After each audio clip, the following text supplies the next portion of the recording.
All right, what is up, everyone? Welcome to the Spoiler Kings. My name is Sting Kramer with Brandman Brandon down there, Brian the Grizzly over there. What's going on? Good day, guys. It's a good day. Yeah. Yep. Yeah. Got some toys to show. Bam! Oh, nice. Wait. I got two. They're a lot bigger than I expected. I thought they're gonna be a little bit smaller. Let's see. Yeah, that's actually not bad. And then That's cool. Oh, that's not it. Oh, sorry. Bam! This is huge. That one's huge. Holy shit. And it's heavy too. That looks cool. And that's the one I want. Yeah. It actually works. Turn all the knobs. Oh, that's cool. I thought it was gonna light up or something. I'm like, oh, what? If it turned on, oh my god, I would have lost my damn mind. Oh, it'd be so cool if the LED in there or something. Oh, it does. Oh, no, it does. It does. There's the thing. If I pull it out, it lights up. Nice. Yeah, that's cool. No, but that I'm probably gonna get tomorrow. That's the one I'm going for. Wait, where the hell? Where'd you get the Stay Puff? It's there at AMC too, while supplies last. Oh, what? They did a surprise one on us. So you get the Stay Puff, Marshmallow Man along in the trap. Yeah. That's what I thought was cool. So that's cool. That is super cool. Hopefully. So first come, first serve. Which one you guys I see first, they get the Cinemark. And I get the pin for Dobie. That's a cool one. Yeah, so it was a cool event. It was a good time. Yeah. Mm-hmm. Yeah. And Mama Bear saying, damn, you ain't hear me. Hey, I didn't think there was any Cinemark. I found it. I was like, you know what? Regal, I'll see you tomorrow. Yeah, man, I don't even know where Regal is by me. The one I'm thinking right now, there's one in Romeoville for me, but there's also one downtown off of Lake or something like that. Okay. Mm-hmm. Yeah, because there's Cinemark by me. That's not too far from me. But yeah, like a Regal and the Harkin or whatever. Like I have no idea. I would have to look those up. Yeah, and me down here, it's like AMC's like just in all directions. Yeah, you just throw a football up, you find it. You know, pretty much. Yeah. Let's see who we got in chat. We got Derpy. Yo, Derpy. What's up, Derp? Derpy saying the finale's awesome. It blew my fucking mind. I was like, amazing, dude. Master motherfucking chief. Yeah, let's go. Yeah, man. So we're gonna do a panel hopefully soon, and I want to do it Monday. Look, I give you guys 6 days. You do this for 6 days, or I'm just gonna. I'm caught up. I'm all caught up. It's it was so good. It was so good. I gotta figure out how to watch it since I don't have Paramount Plus. Just ask me. Yeah. We'll probably do a rating, just like a non-spoiler rating for today, just so we can put something out for the finale. And then we'll get into like the details and spoilers and stuff with like Anzo and stuff like that. Yeah, so Anzo is doing a panel right now. They're doing a discussion. Who has the best song of all time? LL Cool J. Who is it? LL Cool J against DMX. So yeah, it's him and Low Key Cave, right? Yeah, Low Key's there. Danny's there. I was like, man, you lucky I'm not able to do both shows at the same time because I'd be like, LL Cool J is hard as hell. Yeah. Oh man. I guess I'm all right. So we got Derp, we got Matt Film. What's up, guys? What up, Matt? I'm Mom Bear, of course. Thank you so much. Of course. And then Matt Film was saying about the X-Men. So we're gonna get into that. We're gonna we're gonna get into that. Oh, yeah. I cannot wait to talk about it. Y'all gonna be pissed off. No, we won't. No. not everybody. Also, once again, I'm here to thank you for Justin Fields. Yeah, I know it hurt. I woke up this morning and I saw my jersey. And I was like, oh, I touched it slowly. Like, oh. Yeah, upset. Oh man, Especially if that shit ass pro day. I'm not. Like, that's what we're getting. That's what we're getting. Nice. Thanks. It is what it is now. Mhm. I ain't Um. not a Yeah. dollar. Yep. Yep. Matt Film showed Beetlejuice 2 trailer dropped today. Yeah, we're gonna watch that. We'll probably watch that first in a little bit. Everyone's saying hi to each other. Still haven't seen the first one, bro. Really? Added to your watch it this weekend. It is Tonight. Watch our show Yeah. and then go immediately to go find Beetlejuice. I don't know where I would Definitely one of Tim Burton's best. Oh, 100%. I would say that. One of Easily. his top 3, you know, like for sure. Mhm. Yeah, it's so good. It's so good. Especially like Michael Keaton just was so great as Beetlejuice. Mhm. But then you watch the movie and you're like, how did they make a kids show out of this? It's just insane. It's That just lasted a while insane. too, by the way. Yeah. Yeah. I can't wait to do that. And yeah. my Fiosa, I mean, we still have to see that. The new Fiosa trailer. Furiosa, yeah. Yes, Furiosa. Yeah. I just said Mafiosa. My Mafia. Furiosa. Yeah, Furiosa one. There's the new Game of Thrones. I think there's 2 trailers. There's green and black. Like there's the green one for the Hightower side, and then black for the Targaryen side. So yeah. I just can't wait to ask you guys what you think about X-Men, honestly. I really want to know. Yeah. Drew saying they're great. Yeah, we're probably gonna get into that. So for the first 10 minutes of episode 1, drew it and lost me. Huh. Drew and it lost me. Really? I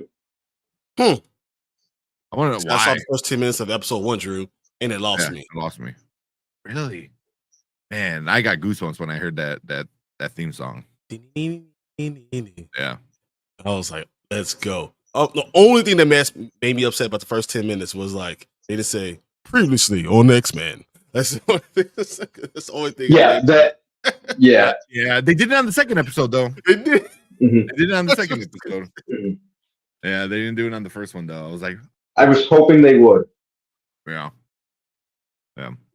I was really hoping they would. They puff.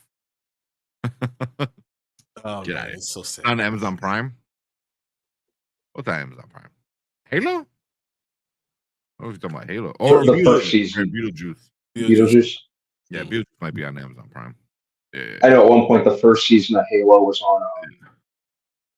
Was on Prime. Those Nickelodeon allegations are off the chain. Well, it's bad. Well, it's as bad as Disney. No, it's worse. I think it's with, but also the I don't know the main guy. But that people knew about that. That's nothing. What's his name? But if you didn't know, if you was happening at the same time, I mean, there is a people big take advantage of these kids. It's There's just a big YouTube video that came out in 2017. That was talking about what's his name? Dan. That was his name. Why am I having a brain fart now? I was just talking to Erica about it. But the foot guy, you know, but also that was past when I was watching Nickelodeon. I wasn't watching iCarly. I wasn't watching like all that kind of like not the second version of all that. I really wasn't watching. You know, Drake and Josh. That was past my time. Yeah. But all those allegations I already knew. But then I think Drake Bell came out and said somebody else on set wind up like molesting him or something like that. So I was like, damn, that one's new. That one's new. But he was the insider in the big expose in 2016, 2017 was Drake Bell. And now he came forward that like, oh, it was me. You know, so I was like, damn. Damn. But that's why I don't want why would you want your kids in show business? I show business is for adults. I'm not dealing with that. You know, I'm not putting my kids, my daughters, anything close to that. Just won't. Yeah. Especially like the thing that gets me, it's always is the dude invited like all the actors to like his house for a pool party, but like none of the parents were invited. Like none of the parents were invited. Yeah, no, I'm staying there to watch my kid. Yeah, I mean, the kids range from 12 to 17, and it's like, dude, no, in bathing suits. Yeah. bikinis. Yeah, Bro. his was a foot fetish. That weird foot fetish, man. It was. Yeah, I always thought it was weird because I remember I was watching like the iCarly with somebody, like one of my like friends, like a little kid or something like that, and I'm like, this seems weird, like oddly like sexual for like a 12-year-old kind of like a preteen kind of show. You know what I mean? Like, And then the girl who was in iCarly that all of a sudden left. I thought that was pretty strange, and I was like, something gotta be going on. yeah, but yeah, it was crazy, man. Yeah. But even the old video when they did it, who's it? Scott Summers. The dude who did Double Dare. What's his name? Scott. That was Scott Summers. Was it Scott Summers? Well, Scott Summers is. Yeah, I know it's X-Men, but I'm just saying. I feel like Mark Summers. It's Mark Summers. Mark Summers. There you go. That's Mark Summers. Yeah. He was like in whatever video some years ago. He was like, this was on Nickelodeon, and he was talking about like when Ariana Grande had like milk a potato, and it was very inappropriate, you know, with inappropriate sounds and stuff like that. So yeah. So it is not good. Do I dare do the May 4th Star Wars marathon? Yes. Oh, absolutely. That's 7 through 9, man. Nah. 3, 4, 5. No. 4, 5, 6. 4, 5, 6. 4, 5, 6. You could do 3. I think 3 is the best out of the prequels. 3, 4, 5, 6. You can call it. If you do the prequels, you need to give them respect to do all of them. Nah. Yeah. Where's Anzo? You lucky he's doing LL Cool J.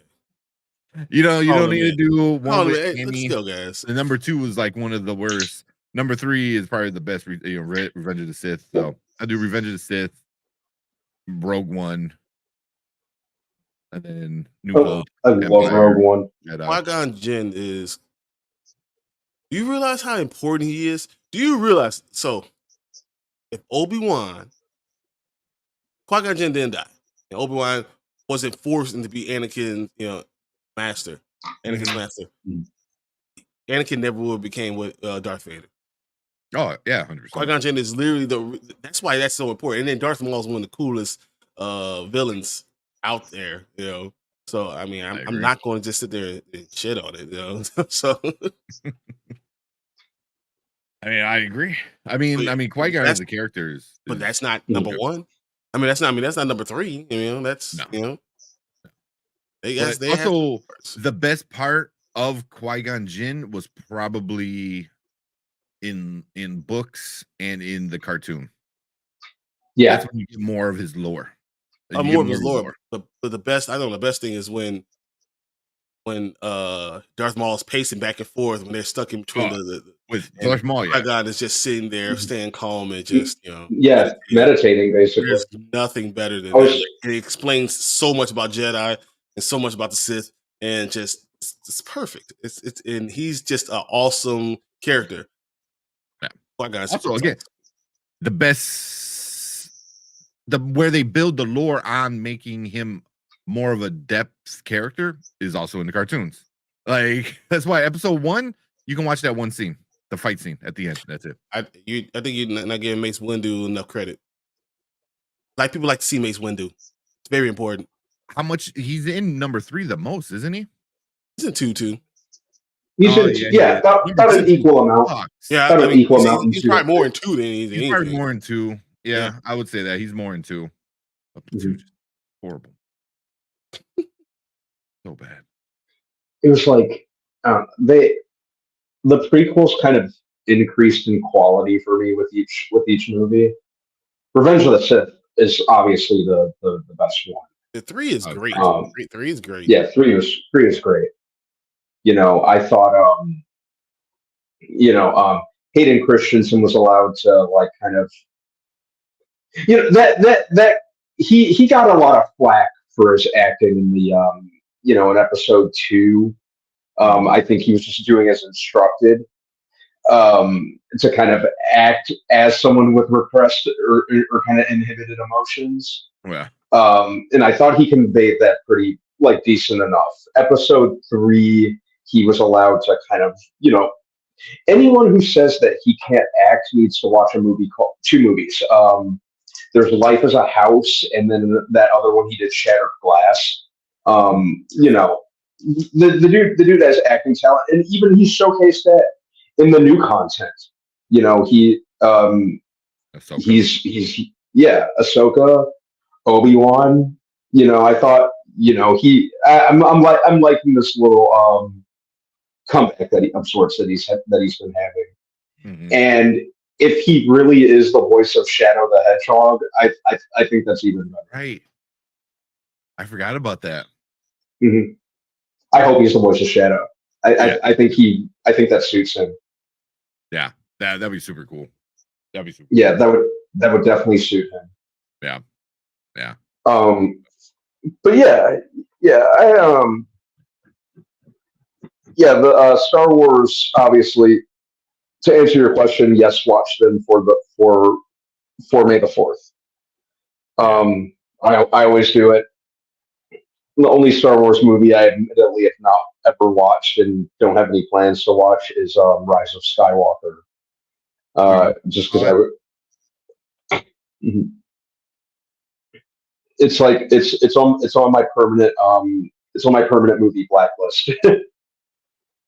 You never saw it, like not even once. Never seen it, not even once. Never saw it. Never saw it. Don't like it's on my permanent blacklist.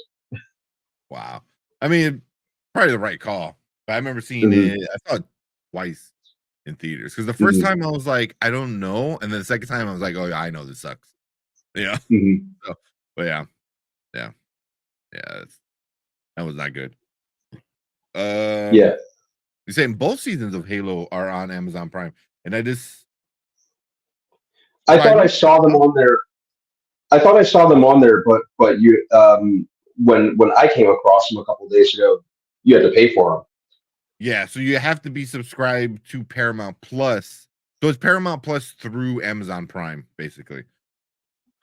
So they're there, but they're not part of the Amazon subscription. They're I follow. Yeah. But yeah. Also that Ricky Stenicki, you saw that one, right? I saw it. I laughed at Ricky Stenicki. It had some good parts. It had some good. It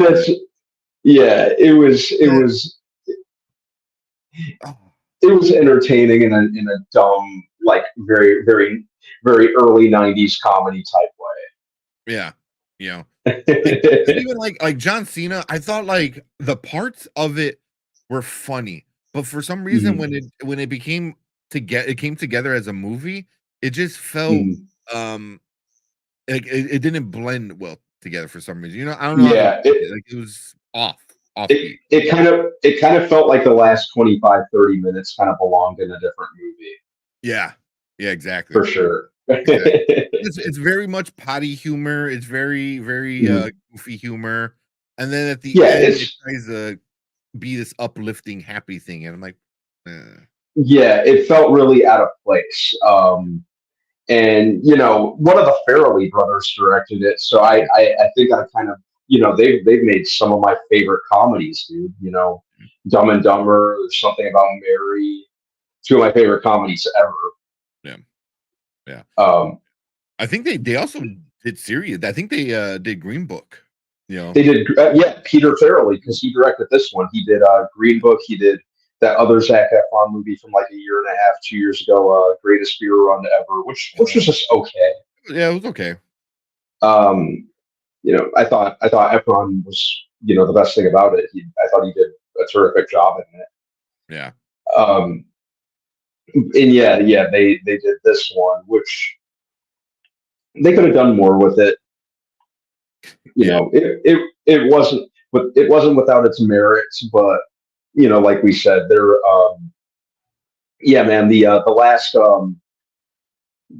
last 30 minutes of it, like the third act, like belonged in a different movie. Yeah, it felt it felt like I want to say Hallmark like, but it kind of did. Like it just It felt kind of did. corny, too cheesy, too like because the beginning of it is like John Cena is just like a guy who sings parody songs, but everything is about masturbation, which is Yeah. hilariously stupid. It is stupid. And then he gets asked to be this fake friend that they created. And I'm like, funny, okay, I'm digging it, I like it. And then somehow when he becomes this fake friend, he becomes like a fucking genius. And I'm like, what? like that was where it kind of lost me. Like where the hell did this come from? Yeah. Like I feel like he should have got caught up in the lie somewhere. And he never did. The only time he got caught up in the lie was when he admitted to lying. Like he never got caught up like with giving bad advice to an owner of some like lawyer company, you know, or exactly circumcision with a fucking cigar cutter. It was like with a cigar cutter. Like, what? Like not, like that was the thing is like he became this person and never had consequences of lying, you know? Like he just was good at everything all of a sudden. Like I don't know financial advice. I think he was always. I thought that the point was that he was always good at everything. He was just playing a role to act like he was stupid, but like he was very good at it all the time. He was already smart. He was already that smart.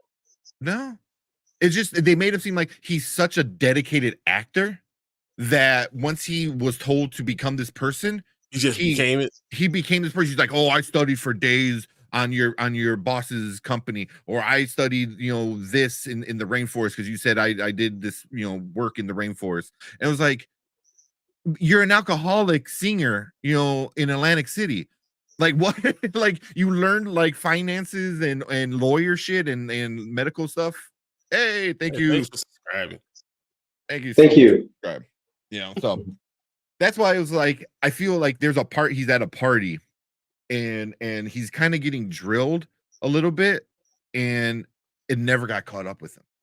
Like he was sticking the landing the whole time. And then afterward he just kept doing good thing or being good and not messing up, you know? And that was the part of me I was like I want to see the big mess up and it never happened. He just admitted he was like, oh, I'm not this dude, you know? And that's when it became all heartfelt and all mushy at the end. I was like is no one gonna say like, dude, you're not anything?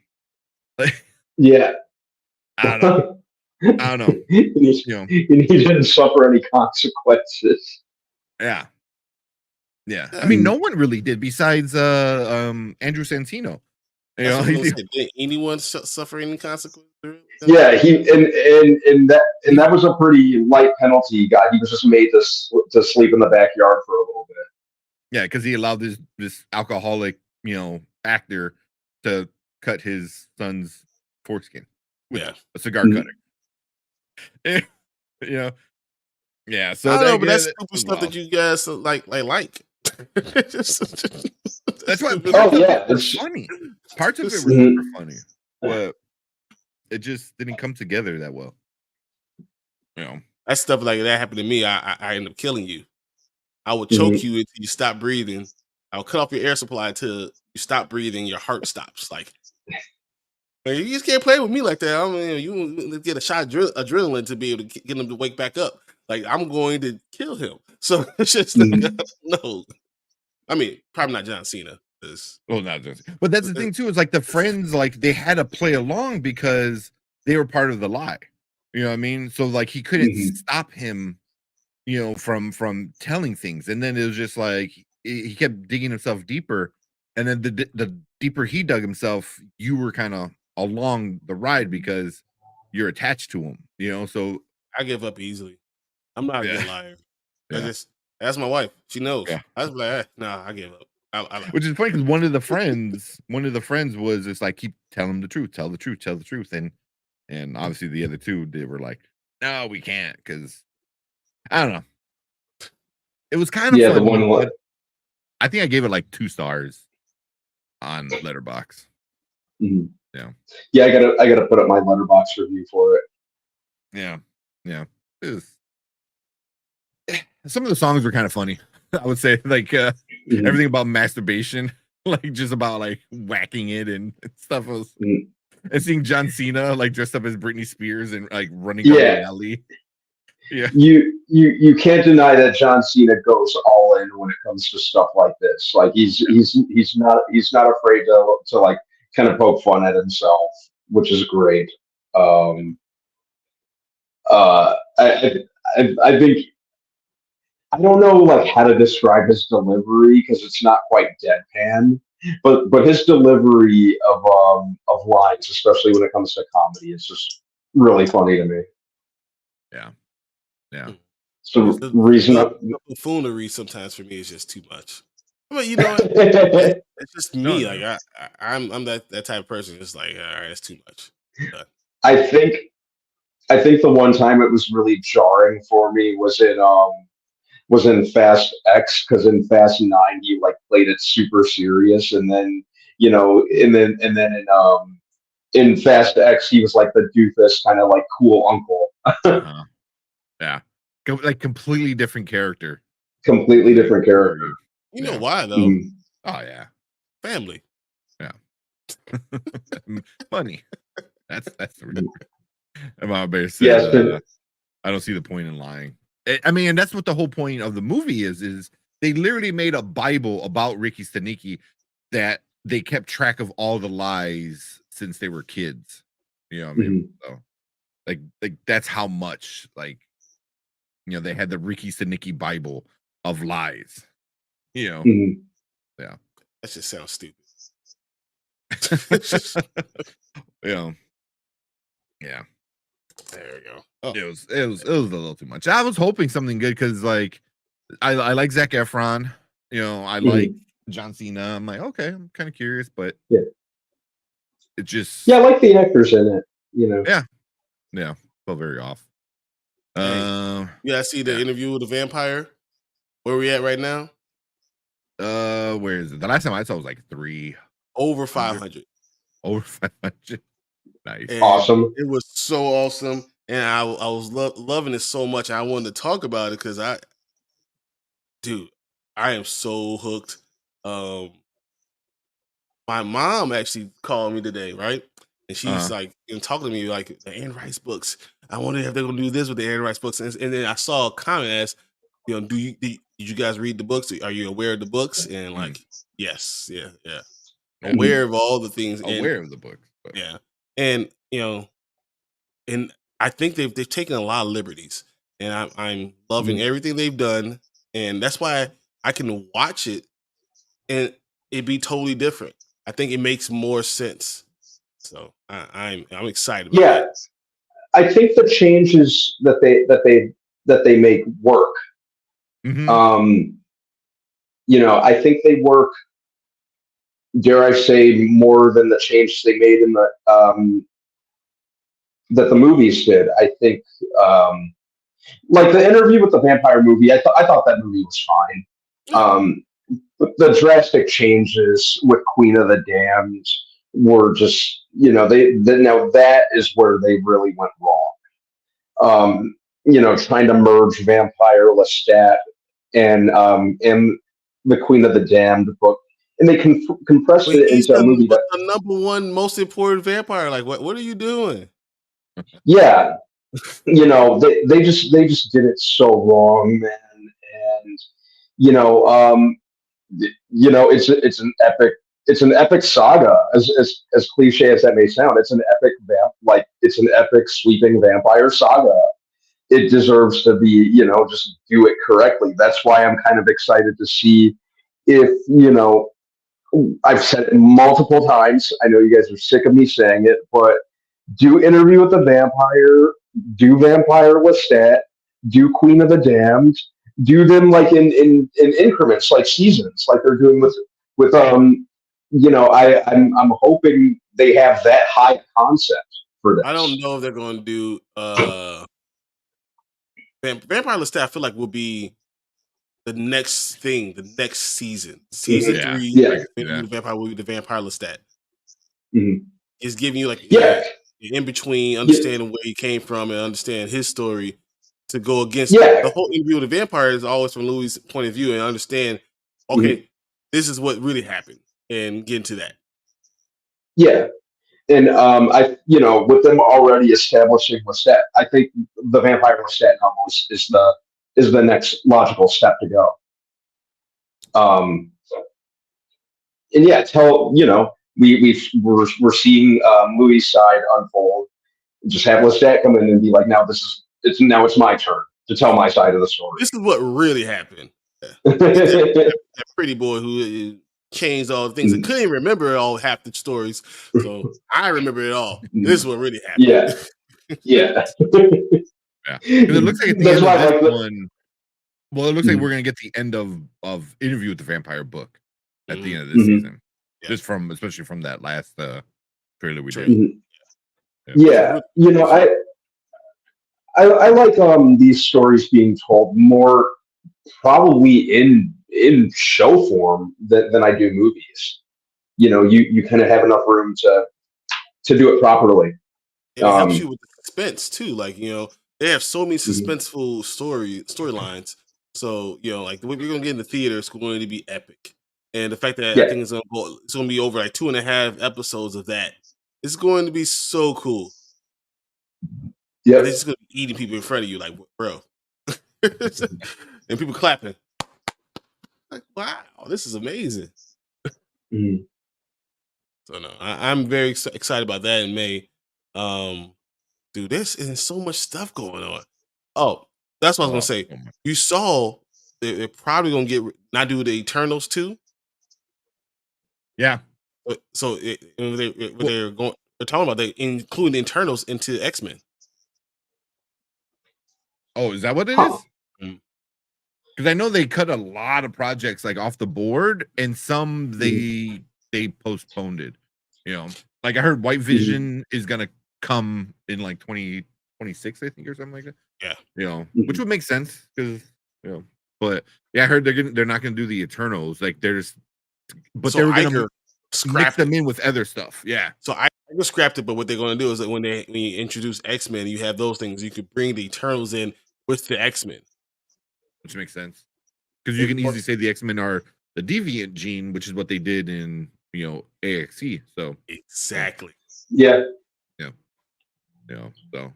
So any comic book people, AXE it was the Avengers versus X-Men versus Eternals, and the Eternals were starting to go after the X-Men because I guess they have like a deviant gene. So like it's all like by then it's all weird because the X-Men are basically immortal because any mutant dies, they just get resurrected through this like egg thing.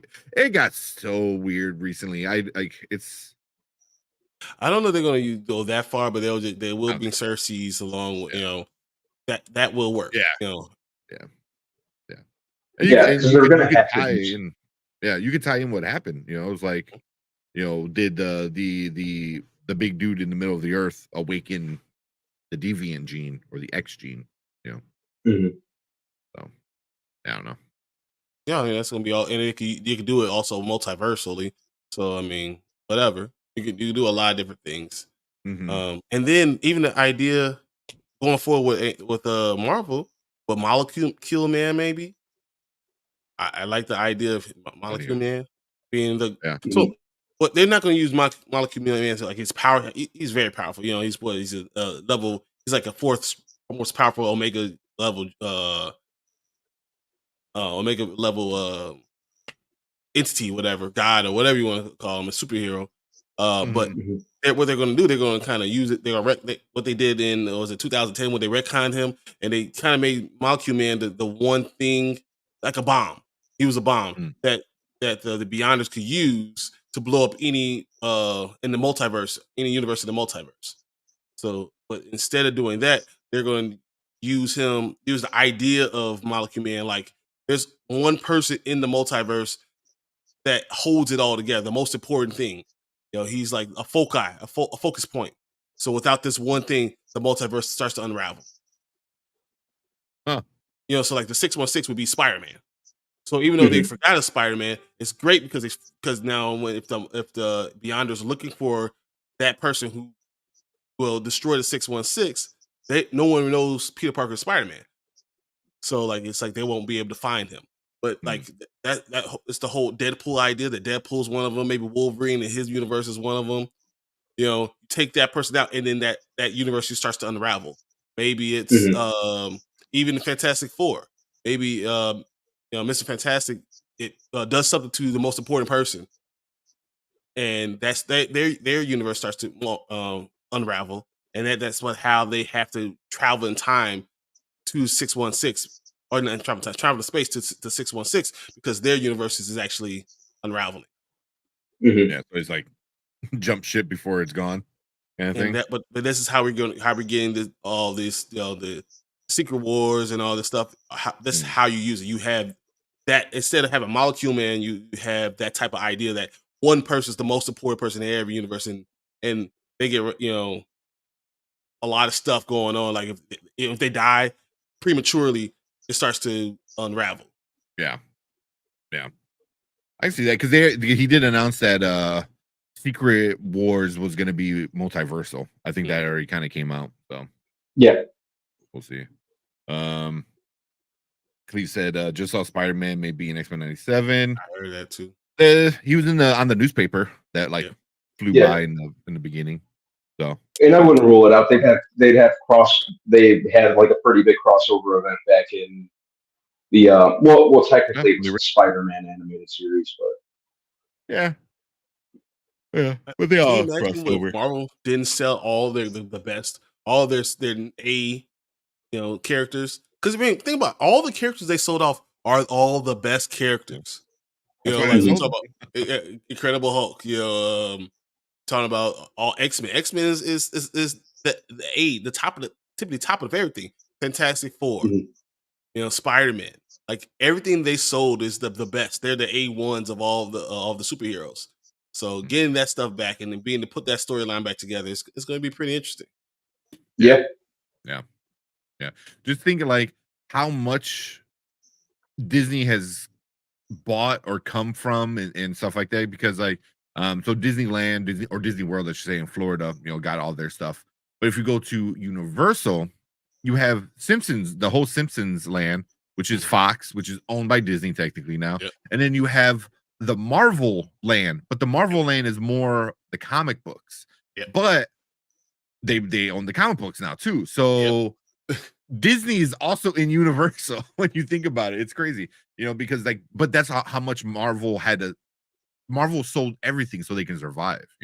If they, like you said, they sold everything, but if they didn't sell it all, we wouldn't have Marvel. We wouldn't even have what it was. It probably would have died, which sucks. But yeah, just seeing where it's at now and them trying to get all the pieces back. So the fact that they're able to do this is kind of what Kenny said. It's a miracle. The MCU we have it now. It's a miracle. It's amazing that they were able to survive that long.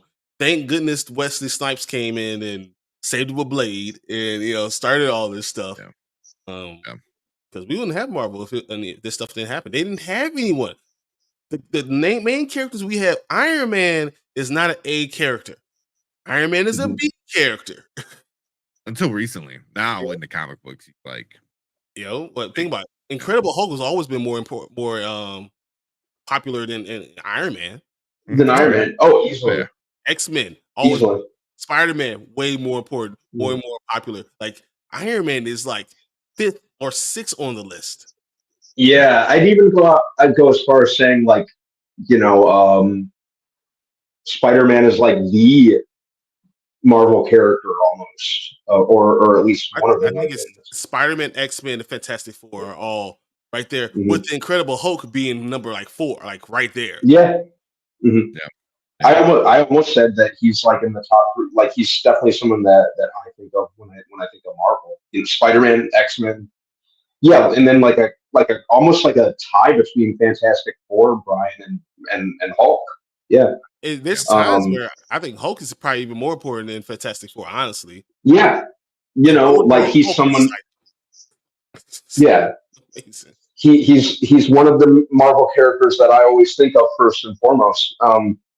Behind Spider-Man, I think he's like Spider-Man is like up there, like he's just up. He's basically to Marvel is what, like, who do you think of when you think of DC? Who's the first character you think of when you think of Batman, DC? Superman. It's probably Batman. like Batman or Superman, right? Yeah, like one of them. Spidey's that guy. Yeah, he is. Oh yeah. Yeah. Mhm. Yeah. I would even say like Captain America was probably more well known than Iron Man. Like Homecoming got big. I think Thor, as far as comic books, Thor was in front of Iron Man too. So like I feel like Thor, then Captain America, then Iron Man. Mhm. I mean, I'll put probably Black Panther because he had such a big following from the start. So Black Panther was probably bigger. You're right. Over Iron Man, you're right. Yeah. It'd be like a question to be like, does he barely squeeze in the top 10? Maybe. Wow. And that's saying X-Men as a group, not even individuals. If you do individuals, like for your top 20, maybe. Wolverine goes in that by himself. Yeah. Cyclops is by himself. Professor X is Professor X. Yeah. Oh man, come on, man. Yeah. Eric Xavier said the fact they ever sold Spidey was a good indicator how bad things were. Yeah. Because they knew what it was, but they I think they were focused on obviously keeping the comic going, which was their number one thing. They're like, yeah, make a movie, Yeah. Because at the time, no one made good comic book movies. They all sucked. They were all trash. Yeah. Judge Dredd sucked. Like you couldn't put the money you wanted to. It took the technology to catch up to be able to put the all your ideas, all the stuff that you think about into actual form. It's hard. Yeah. Freaking Batman and Robin and Steel basically like killed the genre dead for a while until like Blade like slowly like kind of like put the defibrillator to it a little bit, and then and then it was X-Men and Spider-Man who like jolted it. I'm sorry, Brian. I was gonna say honestly, I think that Todd McFarlane I believe Todd McFarlane saved the superhero genre himself with his Spider-Man run, which is one of the best runs of Spider-Man, Todd McFarlane's, and then his Spawn movie. The show and movie back to back allowed you to open the door for Blade. So without Todd McFarlane doing what he did, you never would have gotten Blade. Yeah, because you're right. Because we weren't getting content that dark and that grit. And Blade was something very Blade was something very unconventional. No one had we're talking about a vampire. We're talking about an basically R-rated superhero movie. It basically walks like a lot of stuff could run. Think what I will. I don't think there's any secret of how the three of us feel about the X-Men movies. Think what you will of them, but they really did help to make the genre what it is today. I have to. I cannot deny them. I cannot deny them that credit. So I have to, even though they didn't deliver what I personally would have liked to see out of a live action X-Men movie, I can't deny what they did for the franchise, for the genre. I'm sorry. I mean, I feel that way about the Fantastic Four too, honestly, and bringing normies, even though it wasn't comic book accurate, it was not good casting. It kept it going. It kept it off of life support, and if it made enough money to make two of them, obviously it did good. I don't want to talk about that. We don't even acknowledge that. But that was that phase where they kind of even though there were good comic films coming out, there were those ones that were kind of slipping through the cracks that studios were just kind of cranking out just to really kind of capitalize on the genre. They're like, oh, people will eat this up. They did it with the Fantastic Four movies. They did with Daredevil and Elektra. They're Catwoman, but let's not even go down that avenue. But there were those ones. But yeah, definitely. Or like Mama Bear said here, George Clooney was quoted saying, "I think we killed Batman after watching his movie." I heard that recently too. Yeah, he's also said that if anyone stops him and says, "I paid for Batman and Robin," he'd refund their money then and there. That's Can you imagine having that much money that you could say that? Mhm. Well, also, well, movies back then were like $5, right? In the Yeah. mid 90s, Mhm. they're $5. Yeah. Okay, so you could probably name 20 X-Men heroes and 10 X-Men villains before you get to Iron Man's. Exactly. It's just Exactly. 100% true. Yeah. Mhm. Yeah. All I right. mean, You guys that's want the perfect to? thing to talk about X Men if you want to. Right Yeah. now, You X just Men want to jump right 97. into the X-Men? Yeah. Yeah. I think that's a good. I think that's a good lead into it. Huh? All right. Wait, All right. Let's wait, keep wait. it. You got the music ready? Can you give Oh me? yeah. Let me see if I can find it real quick. I was gonna say like let's keep an eye on time because we can No, I easily think go an this has to be hour. quick because I think this has to be quick. I I think mean, we can this go has to be on. a 20-minute, 30-minute one. Oh, come on. Yeah. Oh, Do even that one. 20 minutes, 20 or 30. Damn. I think we got to go 20 minutes because Invincible is good. It's going I to be think good. 20. Halo was off the chain. I want to just talk about this. Give me like 10 minutes to just talk about Halo because I Halo we can this for do hours. pretty quick. I know Brandman didn't watch it, but we'll do a non-spoiler rating, kind of now later never with Halo. And we got a lot of things, trailers to do. A lot of trailers. I just pulled up 1, 2, 3, 4, 5. I just pulled up 6 trailers. Obviously, we're not gonna get to them all, but Yeah, but the Alien one too. I mean, Aliens up there, the yeah. Marvel 1943 video game. I haven't watched that yet. There's the 2 House of Dragon trailers. House of Dragons. Furiosa trailer. So I was like, So let's get at it. Yeah. All right. Let's talk X-Men 97. All right. Welcome to the Spoiler Kings. My name is Tank Kramer with Brian the Grizzly, Brandman Brandon, and we are going to talk about X-Men 97. Right off the bat. When that song finally came on, how'd you guys feel? Mhm. I was transported to my living room when I was sitting, legs folded, with a bowl of cereal. I wasn't transported to it. I was literally watching it with a bowl of cereal. Found the biggest bowl. I found the biggest bowl I could. The whole box of Golden Graham. Is that Golden Grams? Yeah. Went in there. I was like, I couldn't believe I was watching it. Like, I can't believe I'm watching this right now. This is perfect. On Wednesday, it felt good too because I have Wednesdays off, so I was able to do it really early. Nice. But the sun was still out. I had to wait until like 9:30 at night. Dude, like I got up early. I thought I was going to have to meet with a client that morning, but I got a text message from them the night before saying they had to reschedule. So I'm like, I'm going back upstairs and watching X-Men. Nice.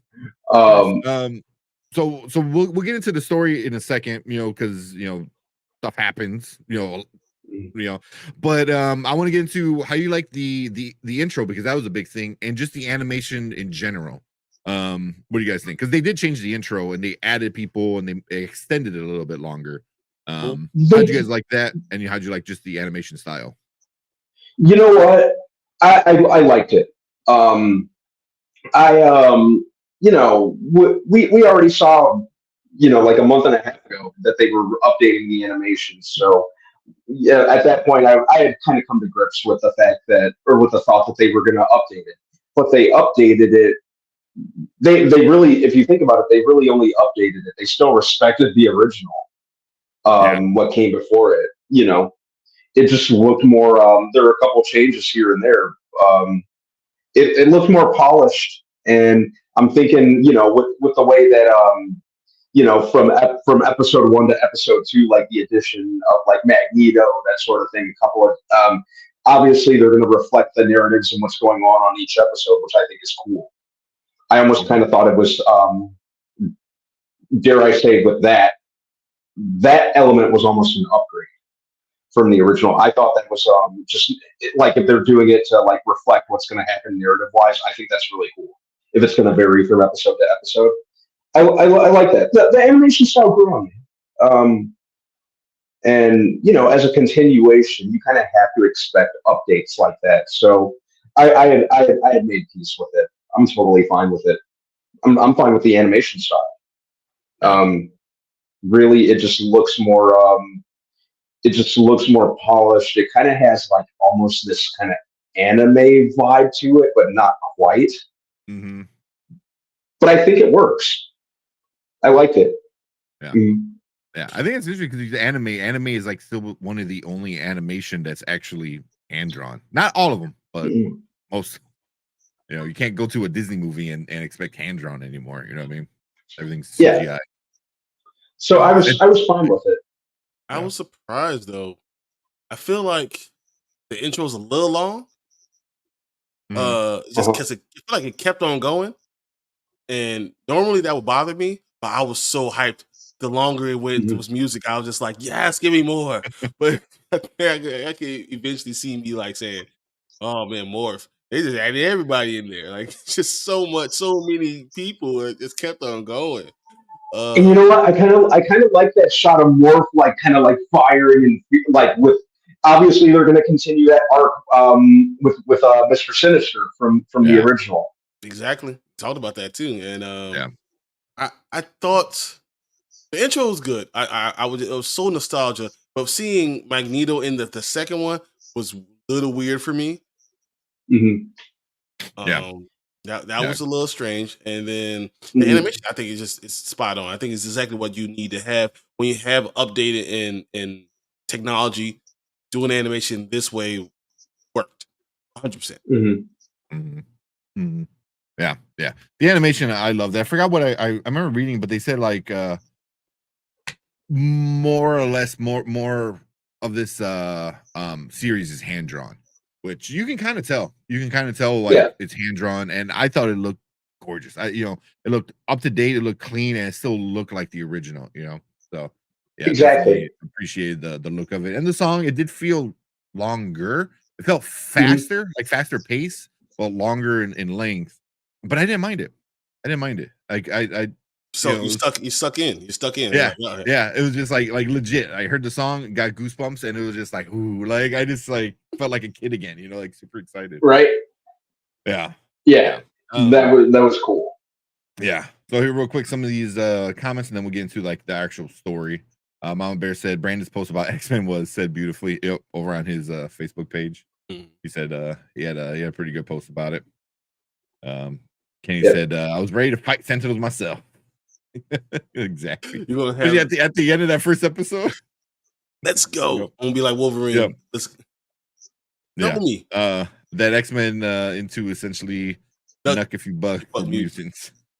I like Yeah. that. I like that. It was so Yeah. good. So Kenny said he loved both episodes. The animation style were from wasn't as bad. The Wolverine's voice Thank wasn't you. as bad.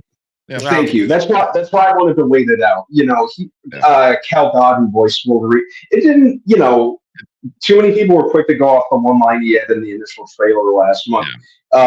Granted, it sounded a little bit like different, but who wouldn't after 30 years? Overall, I thought he still sounded great. You know, he's still the voice that I find very synonymous with the character of Wolverine. And he still sounded very much like him. Very much. I thought so too. Yeah. I absolutely no problem with him. Yeah. No, I thought he was very much in his element. Hell, so was Miss Allison Seeley Smith, who voices. Oh, hey, look, don't bring that up right now because then you're gonna get me mad, and all of a sudden, all this goodwill's gonna go out the window. Mm-hmm. All right. Well, with that being said, let's get into the story. So I saved some of your other guys' comments, and once we get into it, I'll bring those up as well. What do you guys? So the story, it picks up a few months after, and then yeah. So it's a few months after the end of the original run. You know, Xavier's gone. Everyone thinks he's dead. He went to space. You know, they didn't really address that in the show. No, they didn't say anything. They didn't they didn't say it, but you know, if they're keeping that true, then but it looks like he is dead and stuff like that. But with the story, with the first two episodes, what do you guys think about it? Brandon, let you start. I loved the first two episodes. I thought this was worth the wait. I liked how it hit the ground running. I liked how they catch you up in a manner that you don't necessarily have to even watch the original. It still stands on. It definitely doesn't hurt when it stands on its own. I liked how, you know, it was. You know, it gets you into it. with that opening fight scene, and even with Sunspot getting abducted by the Friends of Humanity. So it established the way that it established the world. It did it quickly and efficiently, and enough to really like get you into it. I thought that it handled the ensemble aspect of X-Men wonderfully. I thought that I liked how they established Scott Summers picking up the slack. Because Scott Summers was always the heir to the throne in terms of Charles, and I thought they did a good job going into that. I liked how it handled the discrimination element of X-Men. That's always there, and it always they did a really good job with that. I liked from an action standpoint, they were doing some creative stuff with the X-Men powers. Like particularly like Morph was super dope. I didn't expect him to be as badass as he was. I loved like some of like the stuff that they were doing and working more as a team. I think that the X-Men animated series is something that will always hold a special place for me because that was my gateway into X-Men. That's what I always associate with X-Men, and it really did a lot for me in 2 episodes than 2 decades worth of movies did. So you're very much on the right track if you're doing that. And and most importantly, it left me really, really wanting more. And one thing that I really liked about the first episode, because if you go back to the original episode, Night of the Sentinels from the original series, Jubilee was basically the audience surrogate, and here we had Sunspot and her kind of being that kind of mentor figure. It brought her full circle in a lot of ways. Yeah. So it was very. I was satisfied. I've watched both episodes probably about 4 times each at this point. Just because I'm just using that to tide me over until next Wednesday. So if you've done that and I'm that invested and I have to keep watching the episodes in order to tide me over, you've done something very, very right. Yeah. Real quick, I was happy. The MVP is Cyclops from. Yeah. I want to say something. Bryan Singer, I'm sorry, I have to bring it up. Bryan Singer went out of his way and brainwashed an entire generation into thinking that Cyclops was like this NSYNC loving, crybaby, lovesick square. Man. And the creators, the people behind this show, shut that bullshit down real quick. Well, no, I mean, what they say, they still said Cyclops is still the least interesting man in the world.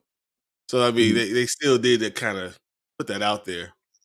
He is very much like a stick in the mud type character, but that's I'll take that and have him be badass like he was on this, rather than whatever Bryan Singer thought he was doing. That was the mistake that he went out of his way to do. That was the mistake. Yeah. Mm-hmm. Yeah. Bryan Singer made him not even a leader. In this one, he was a crybaby. He was a crybaby. Yeah. Oh my God. But at least in this one, he's still a badass and he's still a leader. So. At the end of the day, even reluctantly, like not reluctant, but like when other people would question him, they were still like looking at him for Wolverine's talking shit to him, and then the next scene is like, "What do we do, boss?" Exactly. So it's like, so yeah. It's so good. It's funny because Wolverine would talk shit to him, and then he gave him a look like he gave him that I Turner look. What you say? Yeah. And he was like, all right, I got you. I know who you are. I'll put respect on your name, but I understand. Yeah. All right, Brian. I know you got some feelings about this one. Episode 1, I thought was great. Honestly, I thought what they did episode 1 was perfect. I felt very good about how they're working together. I loved the way they looked. I loved Jean Grey. I loved everything Cyclops was doing. I thought everything was perfect. Jubilee just made sense. It flowed together really well. Everything was good. I love the Gambit Rogue aspect to it and everything. I thought that was really awesome. Everything was great. And then episode 2 happened, which I will say, episode 2 was a great episode. It pissed me the hell off. It was a great episode.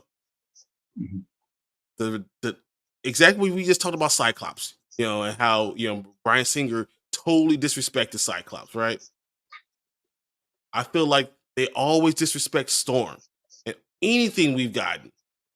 Never giving her the prop. She's Omega level everything. She's the most powerful of all of everyone. She's not named Jean Grey. The most OP character. Exactly. Yeah. And and they always made her seem very just like watered down. Always a follower, and she was never that. She was always a leader. She was always regal in the stuff that she does, and above that, and then the most powerful of all of them. She was never the someone that had to be charged. And then the first time we see her looking unbelievable, they take her powers away. I almost threw a shoe at the TV. I literally almost threw a shoe at the TV. I was pissed. But that is a storyline that they seem to be adapting. I've heard it. I've seen it. Yeah, it definitely. This is not something they didn't bring this come out of nowhere. They did not. But I just feel like if you're going to finally give Scott all his stuff, all his due, why are you not going to do the same thing to Storm? Yeah. It just it just pissed me off. But that's understandable. I don't want to cut you off too much, but couldn't that lead to a bigger and better story for Storm by the end of the season? If Storm is not in episodes, it pissed me off still. The episode 1, 2, 3, 4. Episode 4 is called Life Death. The book that this story where she loses her power, the arc is called Life Death. So Life Death. She's gonna be big. Yeah, she's gonna regain her powers. Yeah, no, that's not the point. The point is that I don't need 97. First thing you're doing is taking away the character I care the most about. It doesn't matter what the character is. If they do that, take that away immediately. That hurts. That hurts. Like I've been waiting, and then you like, oh yeah, here you go. I'm going to start this amazing thing, and then I'm gonna rip that band-aid off right at the beginning. Pissed me off. This really did. Now, am I saying anything bad about it? I'm not saying that it's not going to be a good run. I'm just saying I was pissed off. It hurt. I get that. But I know it's. I'm not saying like there's anything bad about it. Because I know that what they're going to do. I know where we're going to end up. I just don't like the fact it's going to end up 2 episodes later. Okay, sure. I get it. Yeah, that's I don't need 3 weeks without Storm being there after all the disrespect she's gotten from everyone else. That's 20 years worth of movies. Exactly. We have been through that. Yeah. I get what you're saying. Yeah. I'm not trying to come at the show or anything like that. But come on, man. You if you're going to start giving respect, give respect to her. Yeah. Yeah. I would say they because at the end of the first episode, I'm like, man, I like how they're like really showing off like, oh, when we're in trouble, call Storm. You know what I mean? Like they made her a badass. Even in like she's the big gun. But yeah, even in episode 2, when she's calling the shots and the politician's like, wait, who made you in charge? She looked at him, she goes, bitch, I am in charge. Always you in shut charge. up. You know what I mean? And I was like, and then it was Allison Seeley's voice. Because you can tell, you can just you hear the regalness, though, don't you? And she's just like, oh, yes. And she looked at him, she goes, you're gonna listen to me. Like, do you want to die? It's like, but then so the awesome. Next, like literally 5-10 minutes later, I'm like, what the fuck? Did you just do this to me? I was upset too. Literally took the give them the fork. Literally took the bullet for Magneto, right? Yeah. And then here's my other complaint. I want to say this. Oh, I was very happy when I saw Rogue and Gambit, and then the next episode and seeing them this whole Rogue and Magneto thing, Roguenedo, whatever you want to call it. I just was not like, I was like, but that's in the comics too. I know. Yeah. This is not, they're not bringing this out of nowhere. Doesn't mean I gotta like it. Yeah. It's just, I mean, in one of the storylines, they have a kid, but that's like a I don't remember that, but I do know. I Yeah, knew no, that that's they were together it was not Age of Apocalypse. because It's one of the he's like apocalypse storylines where they have a kid together. I just know that he's But one of it's the only people Elseworld that or whatever few it's people called. that she can actually touch. So like, of Yeah. course, them having that connection made perfect sense. You know, Yeah, Do they explain it? they definitely didn't shy away from the they definitely didn't shy away from like the soap opera element of X-Men. Yeah. because I feel like Show once people that again grew it up. gives disrespect now, not necessarily to anything else, but or to Gambit.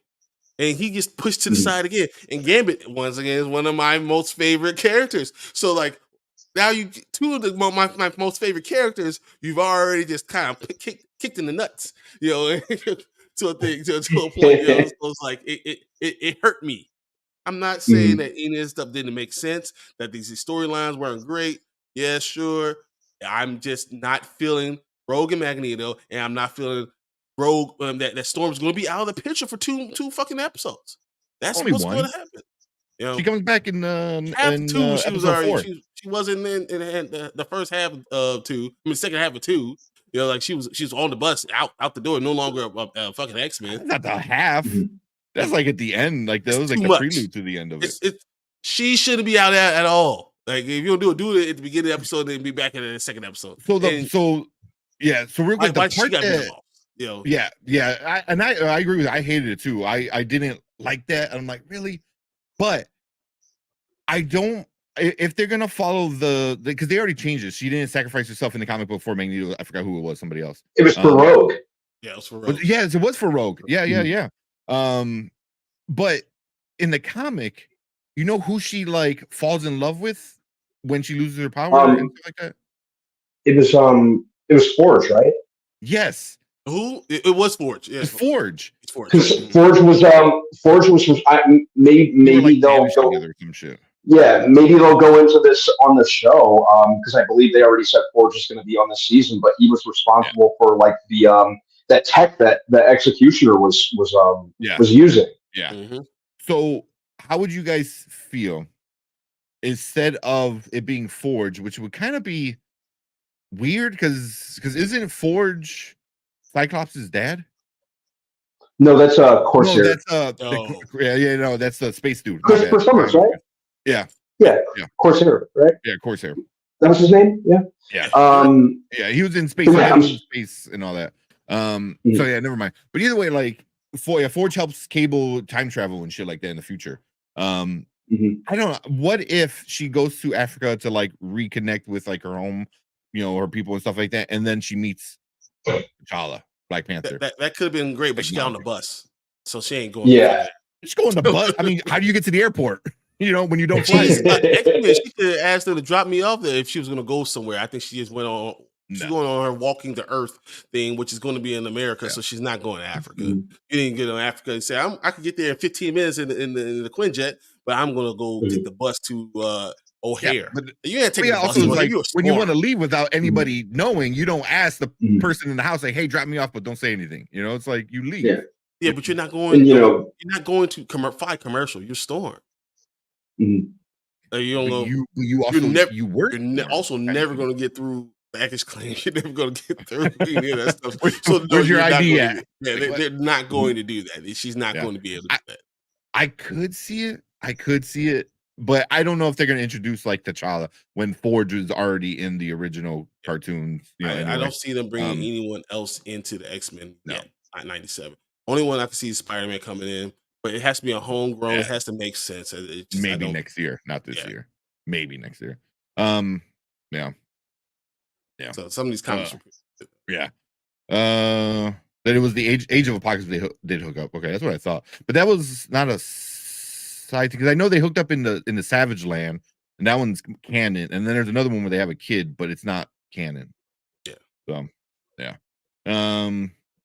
because I'm not feeling the Rogue Magneto. I don't. It felt icky because me and Erica were watching. Even Erica was like, "Ew." Like, dude, you like 90, bro. Yeah. But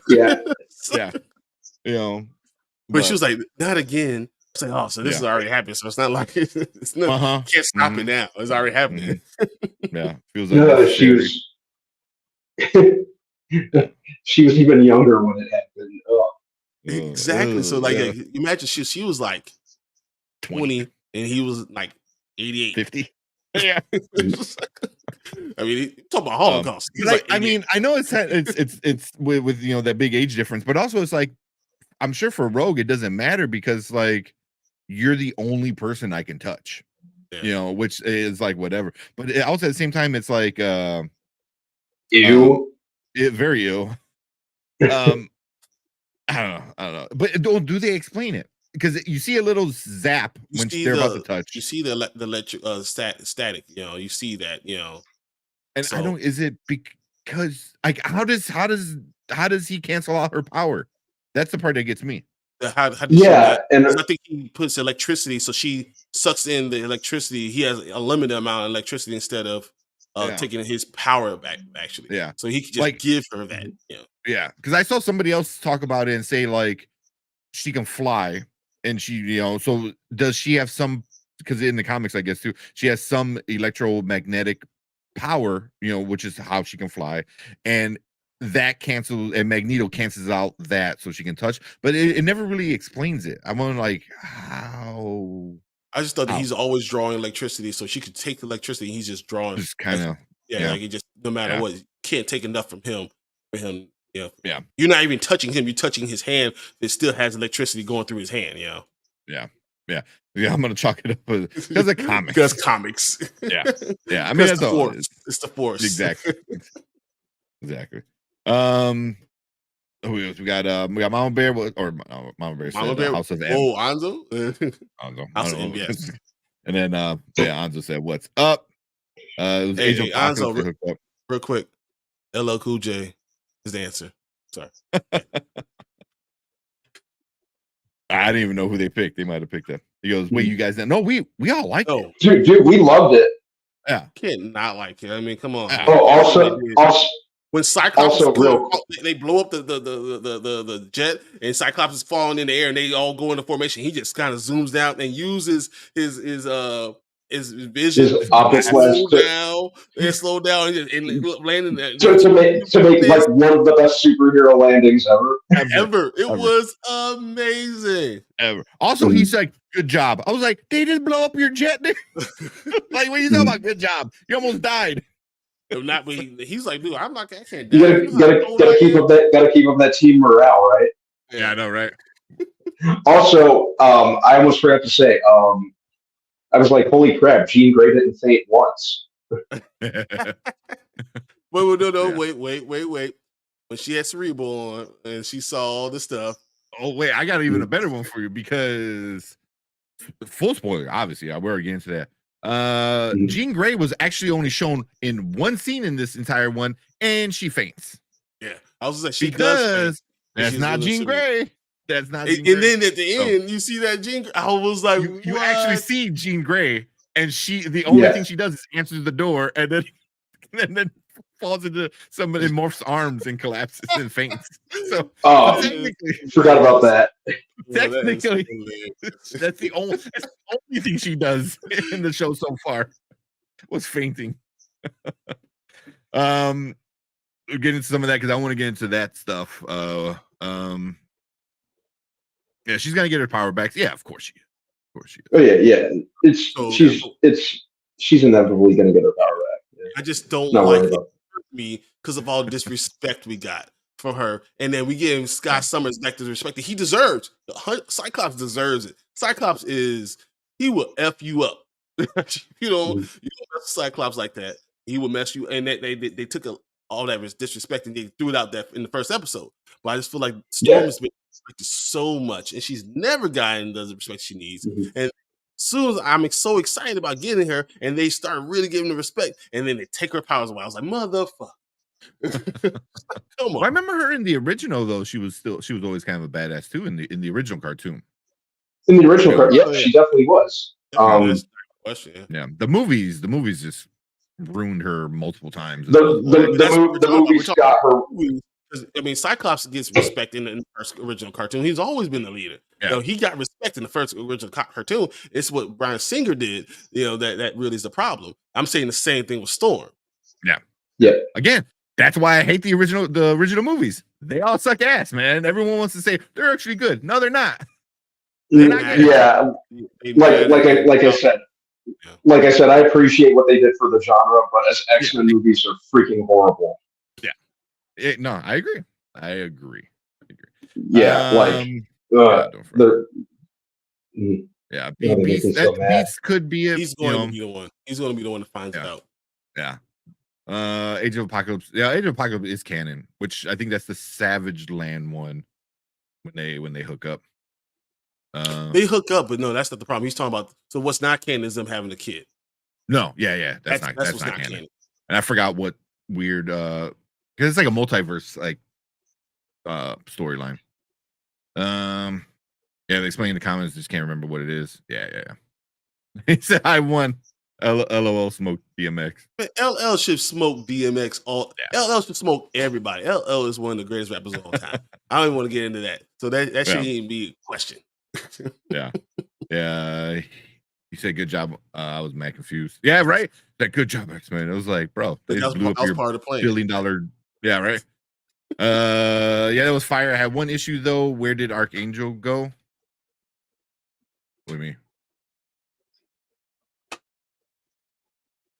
What? They did show him in the pictures, right?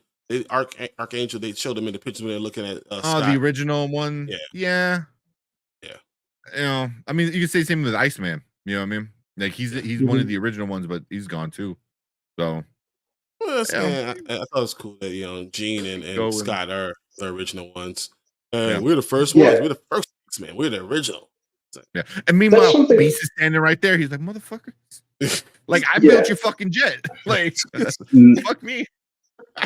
That's something I've always kind of liked about X-Men, just kind of that like the interchangeable kind of revolving door of team members. You still have the core ones that are like consistent for the most part, but you always kind of have that revolving door, of other characters. Yeah. So I wonder if this is like the core team we're going to see throughout the series. Are they gonna bring in like Forge? Is Sunspot gonna show back up and permanently join the team? I'm curious to see where they go with that throughout this season. There's more than enough wiggle room for it. I think they're going to keep these guys as the original ones because if you brought back these voices, you're going to use their voices. Oh yeah, they'll stay. I'm saying, like, are we going to see any others like join the team? Not necessarily swap out, but as X-Men, I don't think so. Mm-hmm. But in the storyline, Forge is going to be in the storyline. I think we already saw that. But I don't know if anyone else is going to be as X-Men going to be in it. Yeah, I wouldn't mind seeing just as students. You know what I mean? Like I would say that's one of the only good things the movies did was, hey, it's a school. It's also X-Men home base, but it's also a school for kids. And stuff like that, where they can learn to use these powers. And one thing the old school show never did, even this one looks like it's not really going there that much, is I want more like people around, just because it is school, it's a safe haven, but you get people in and out all the time. Colossus came in and then he did with his thing and then he left. And I want to see more people in this giant mansion besides like a handful of people. Yeah, we've never, even in the original animated series, we never saw like the school like really being a school. Like I think even X-Men Evolution did a little bit more than the animated series did, or than the original. Much at all, honestly. Jubilee, that's it. The only student. Yeah, but the Evolution is a lot better. It's like you never see any other students at the school. Like, does no one else live at your school? Right there. They don't let them through that door. That's all. That's it. Like, don't open that door. Shut up. Anzo said when they called her Omega Threat and when she told them to shut up if you want to live. Yeah. Even Magneto, he goes, you are a goddess amongst us, and he bowed down to her. You see what she did? I mean, she made a freaking jail out of electricity. Like, it was amazing what she was doing. The stuff she was doing with Magneto was so cool. It was very cool. I just really hurt me. Cut me real deep. Yeah. So, all right, we'll get into our theories and then we'll move on. So I have a theory that involves Magneto, and Storm. I think Magneto is completely BSing everybody right now. Of course. I think he's full of shit.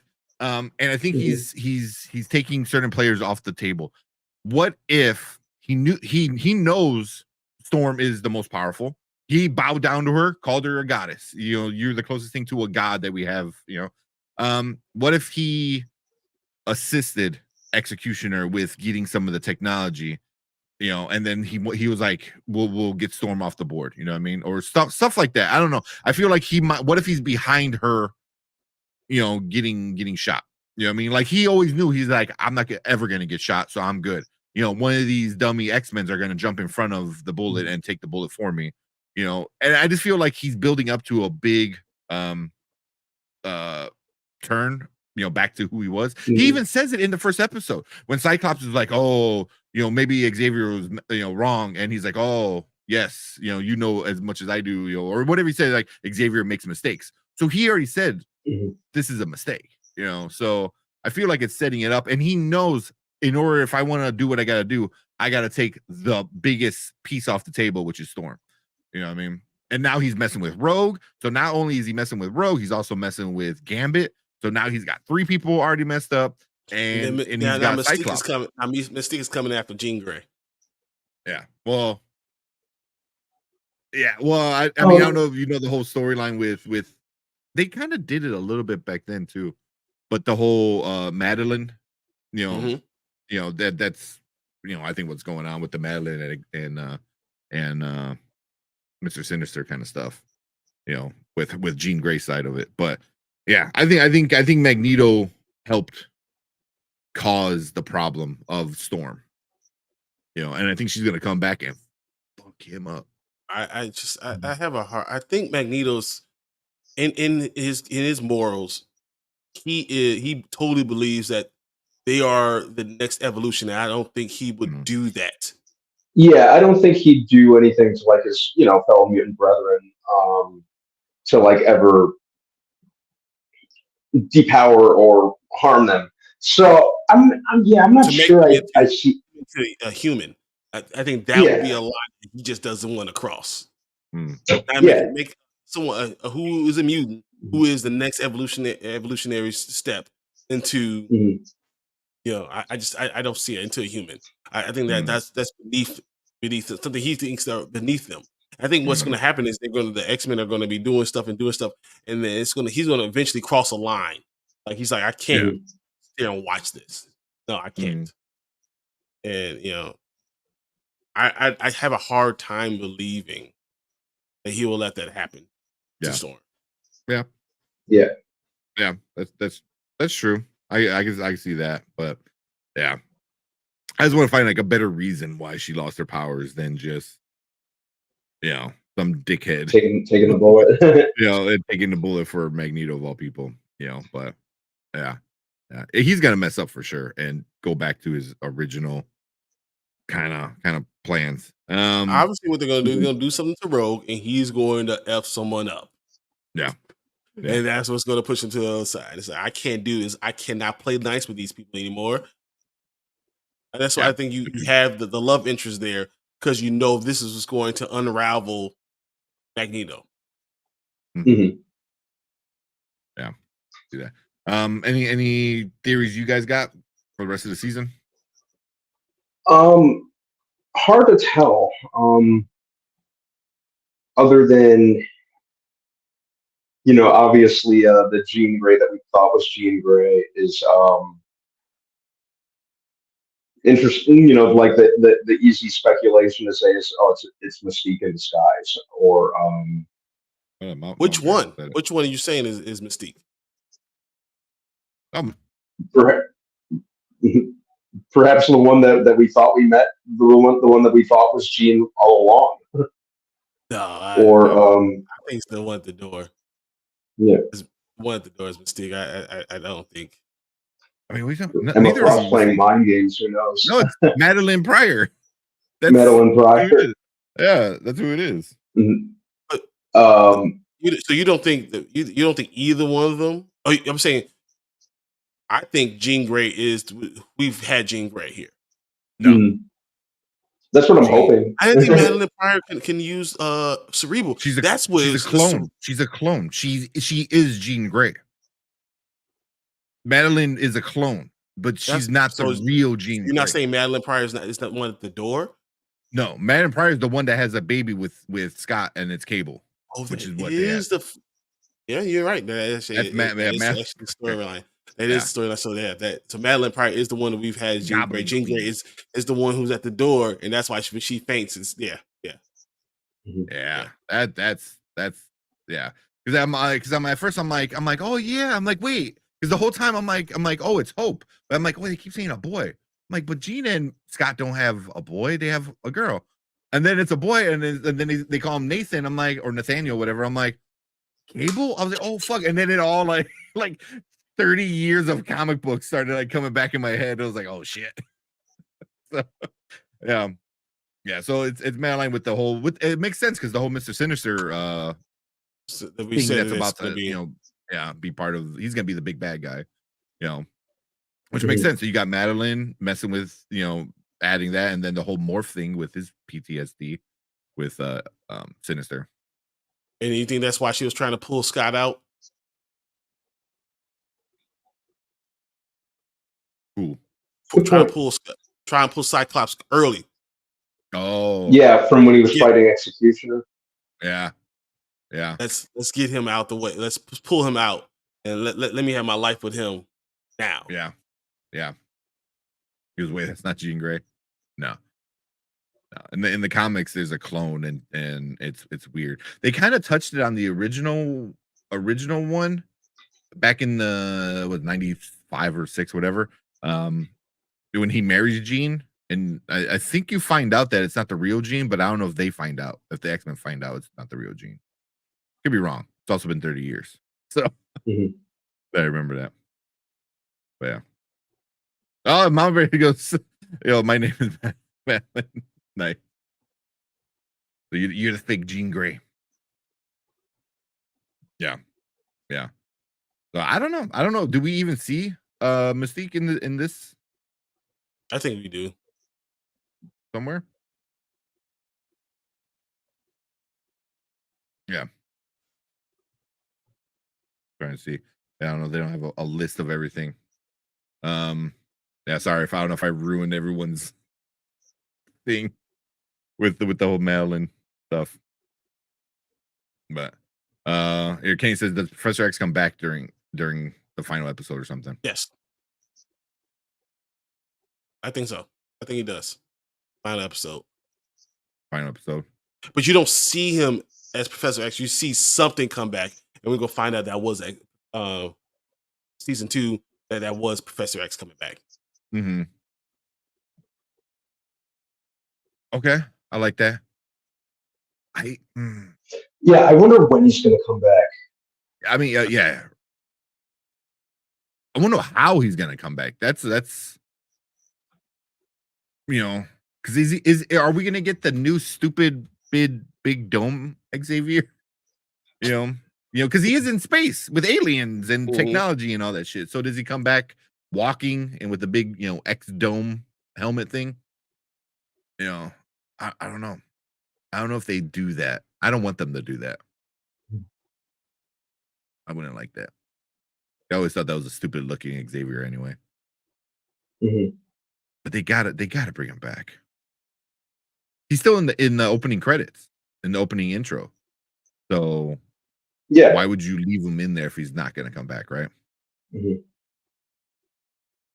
So I don't know. But what? So Tank, would you be surprised if all of a sudden that instead of Madeline being the one who was there, that it's actually Jean that was the one there, and Madeline's the girl at the door? I mean, and then they change it that way, and then Wolverine does they don't have Cyclops with her. They have Wolverine with Madeline. Like, could that be something that they do differently? Which is this is not a storyline that happens, but they could. But I will say what ruins it is the toys. Because me and you both bought the Goblin Queen. Yeah, I know. Goblin Queen comes with what? A baby. Yeah, baby. And that's so that kind of ruined it too. Because as soon as everything happened, I was like, the toy. So I don't know if she goes. I don't know if she goes full villain. Right. I mean, obviously not right away, but yeah, I think, yeah, it's gonna be a cluster F for the next episode. That's why I think. What if it's Madeline Pryor and then she escapes from Sinister, Mhm. And that's who the new person is, and she doesn't realize that she's a clone. Yeah, I think in the comic she doesn't realize she's a clone. Yeah, I think you're right. Yeah. I think she actually thinks she's Jean. I think Sinister does something to her head. But that's why the new person could end up being good. Yeah. And they changed it that way because I just always thought that Madeline Pryor was not able to use Cerebral. That's what I always thought. I thought that she wasn't able to use Cerebral. And only Jean Grey was the only other person that was able to use Cerebral. I thought any telepath can use Cerebral. I thought that it's just too powerful. It's too powerful that she wasn't. I don't know. I guess we'll see next week. But yeah, that's also. I mean, they have changed things because the one thing I would say with Rogue was when Scott just told her like, "Oh, suck this doctor's knowledge and deliver the baby." And I was like, "Is that how it works?" Yeah, I was like, I was kind of looking. I'm like, "That's interesting." Are you the doctor? Okay. Yeah, because I thought it was awesome though. It was awesome though. I'll give her that. I was like, so you can just like suck anybody's knowledge. So not only like somebody's powers or life force, but their knowledge. So I don't know if that's a thing. I mean, I'm not too big. I know Mama Bear, you're probably a bigger Rogue fan than I am. But I don't remember that being a Rogue like power set thing. I don't. Maybe it's a comic book thing, but it was cool though. Because then she starts talking like doctor lingo right away, which makes no sense. But I thought that was funny. Yeah. If any character were to die, who would be first, or who would it be?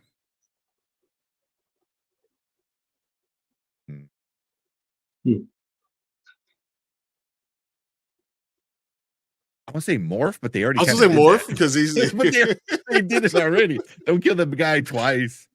Who's the most easy to get rid of? I mean, Morph. That's just easy. Morph. I mean, I want to say Bishop just because before he dies, you can say he teleported back. You cannot kill the black man first. You just can't. You cannot. Not. It just no. It has to be Morph. Yeah.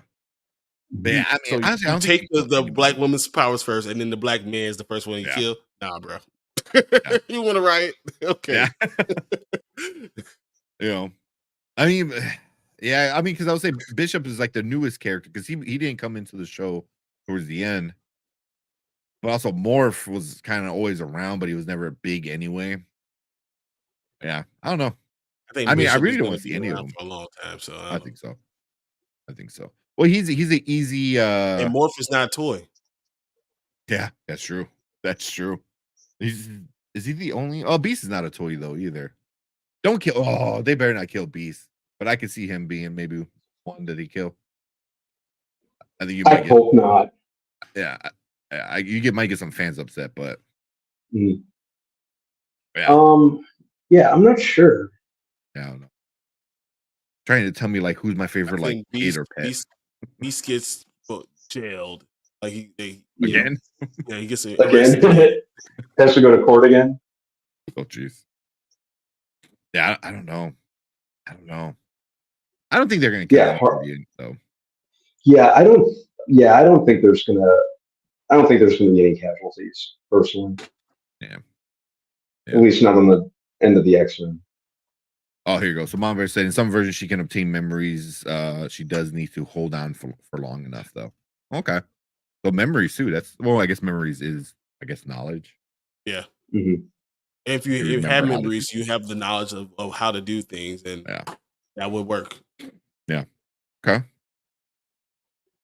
Yeah, because didn't she have like what's her name's memories in her head? Captain or Miss Marvel. Yeah, Memories in think her head so. when she like sucked up her powers too much. She was having like her in her head messing with her. All right. Here. Anzo said, so what I was thinking about Archangel helped them after the plane blew up was gone during the fight. That was shapeshifted into Archangel to safely land. Exactly. Yeah. Remember, Morph is like more than a shapeshifter. He's essentially a mimic. That's why he was able to like basically like copy powers. If you watch both episodes, Well, that's what I spoiler thought. alert. More would just become the doctor. Like, that's what I thought they were gonna do, but they use Rogue to Mhm. just suck it up. So that's fine. Yeah. Okay. Yeah. Because in the second episode, he becomes Colossus. He becomes Deathstrike. He becomes Colossus. He becomes freaking Psylocke, which was awesome. That was sick. That was badass. That was like one of the coolest he also parts. That was one became of my Professor favorite X parts. too. Professor X. Yeah. Mhm. Yeah, he was walking around in Professor X. Yeah. Yeah. Which was a total troll move. Yeah. Yeah. Well, I think isn't that how wait, no, is that that's how the end of the original show was he pretended to be Professor X and said like, oh, I'm sick Uh-huh. on Yeah, TV, so it didn't get blamed for the shot. Mhm. If I remember correctly, yeah. Yeah. All right, last few, and then we'll move on. It was a lot longer than 20 minutes. I want Storm to go to Wakanda during her trip. That's what I'm saying. But they're not gonna. They're not gonna I don't bring. think they're gonna do that. You think if X-Men I'd love for them to do that, but they won't. if X-Men brought T'Challa in and we couldn't do that in Marvel, you want to talk about Riot? Oh man, Buckmeister will go crazy. Come through the screen. Yeah. But it would be T'Challa. I mean, it would have to be T'Challa. I don't know if that's what you're saying or No. like, I'm saying if she general. goes, if you could bring T'Challa back into X-Men, but you can't have him back into the Marvel universe. No. Yeah. Yeah. So he said he didn't think about it. Oh yeah, he becomes the Blob because bounces off of him. Yeah, that was awesome too. Yeah, that's that whole like fight. That whole fight scene was amazing. Like, yeah, like I said, that's what that's one of the things I like about X-Men, just the ways that they always use their powers in the comics and animated series. Like Beast jumping inside of a Sentinel and working the mechanics to like fight off other Sentinels. Obviously the scene we've seen in the trailer with Wolverine getting his claws charged with kinetic energy and then Gambit friggin' propel. Yeah, well, we saw more than it, obviously, like Gambit propelling him forward and then him bouncing off Morph, who had transformed into a blob, to mess up a Sentinel. Like that was cool. And it's something only Wolverine can do. You know what I mean? Like, hey, I'm gonna blow you up so you go farther, and then I'm gonna have your claws blow up because you're the only one that can handle that kind of stuff. And it was awesome. Yeah, it was super cool. All right, so we'll finish. So you guys, I know Brandon, you said you had a few theories. Brian, any theories, or you want to see something? I think Cyclops becomes evil. Ooh. Just loses his mind with 2 genes and Magneto and everything. I think that what happens, Storm comes back, becomes leader of the X-Men for a little bit more longer. And when Cyclops, goes away, what he thinks is Jean Grey, and find out it is. We don't find out this is Madeline for a couple episodes. We don't know who she is. They're confused about what's going on. Okay. And then Cyclops does leave, like say Storm comes back, fine. Cyclops decides to go ahead and leave with the one he thinks is Jean Grey. And it ends up not being Jean Grey. It ends up being Madeline. And then he becomes a shun because Jean doesn't want to see him because of what he's done. And then he becomes evil for a little bit because it drives him crazy. That'd be cool. That'd be kind of cool. Seeing him go full on Mhm. crazy. Because they always call him boring. So first thing they do is they say, no, he's not boring. Show how awesome he is. And then the next thing they do, let him become the evil one. Yeah. Or at least like the more militant version that he became in the comics. Yeah. That'd be cool too. I could see them going that route, in terms of media other than comics, Cyclops unfortunately like never really got an arc in any of the movies. I think one of their top priorities is to set out to fix that and make him a more kind of layered and compelling character. So I can see one of those happening. Maybe he goes off and does his own thing by the conclusion of this season, and then we'll see where he's at in season 2. And the only thing that brings him back is that Professor X comes back, and that's what brings Cyclops back to the family, to the fold. Yeah, I like that. That'd be interesting. Yeah, a way to spice up his character up a little bit. All right, last couple ones, and we're moving on. Said Carol Danvers. It's why I'm saying not watching another Captain Marvel movie unless it has Rogue. Yeah, that'd be cool. And then Kenny said, it's also a credit to how quickly Morph has to think on his feet. He has to determine which mutant and which powers are best for the situation. Yeah, I like that. And also he's a goofball too, which is funny. Yeah. Always messing with Logan. So. Him turning into frigging Sabretooth just to troll him at the very end. That was so funny. That was awesome.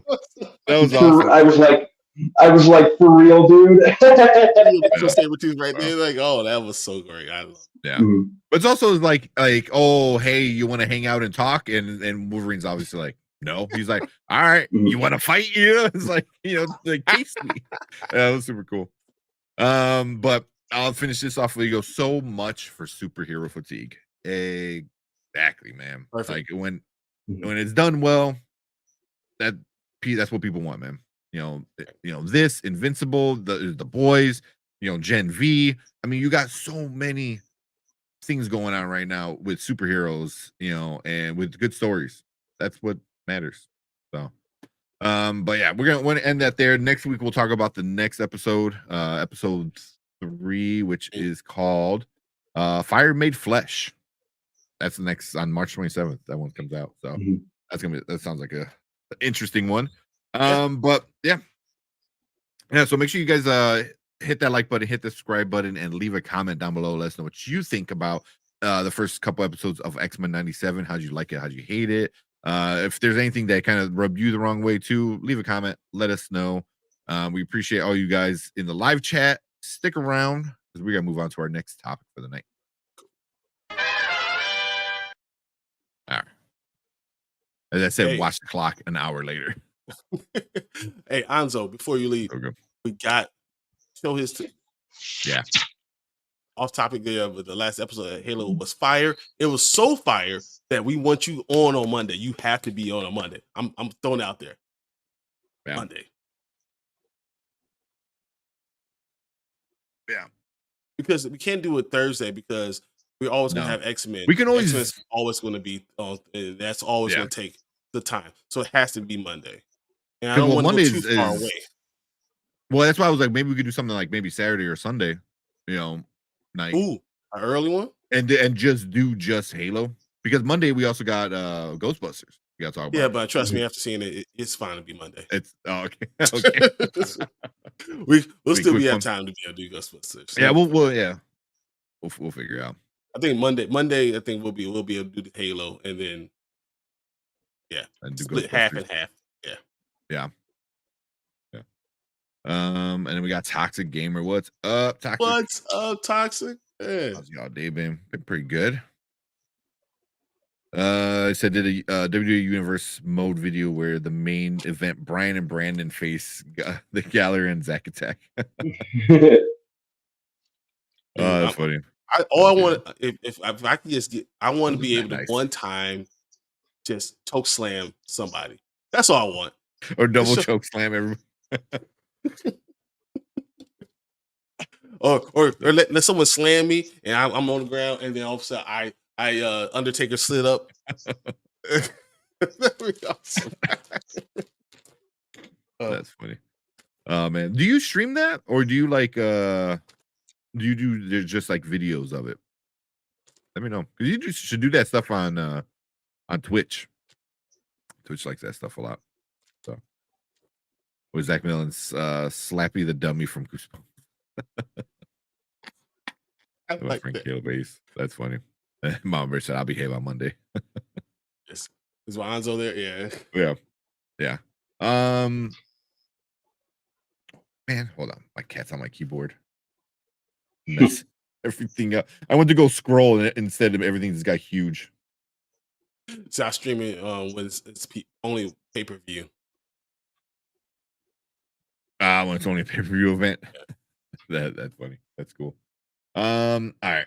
Because let's watch the trailer and then we'll get into Invincible or something. Oh yeah. Okay. And we'll watch it. Beetlejuice one. That's a quickie. I haven't seen it yet. And it's a minute 16. We get it ready.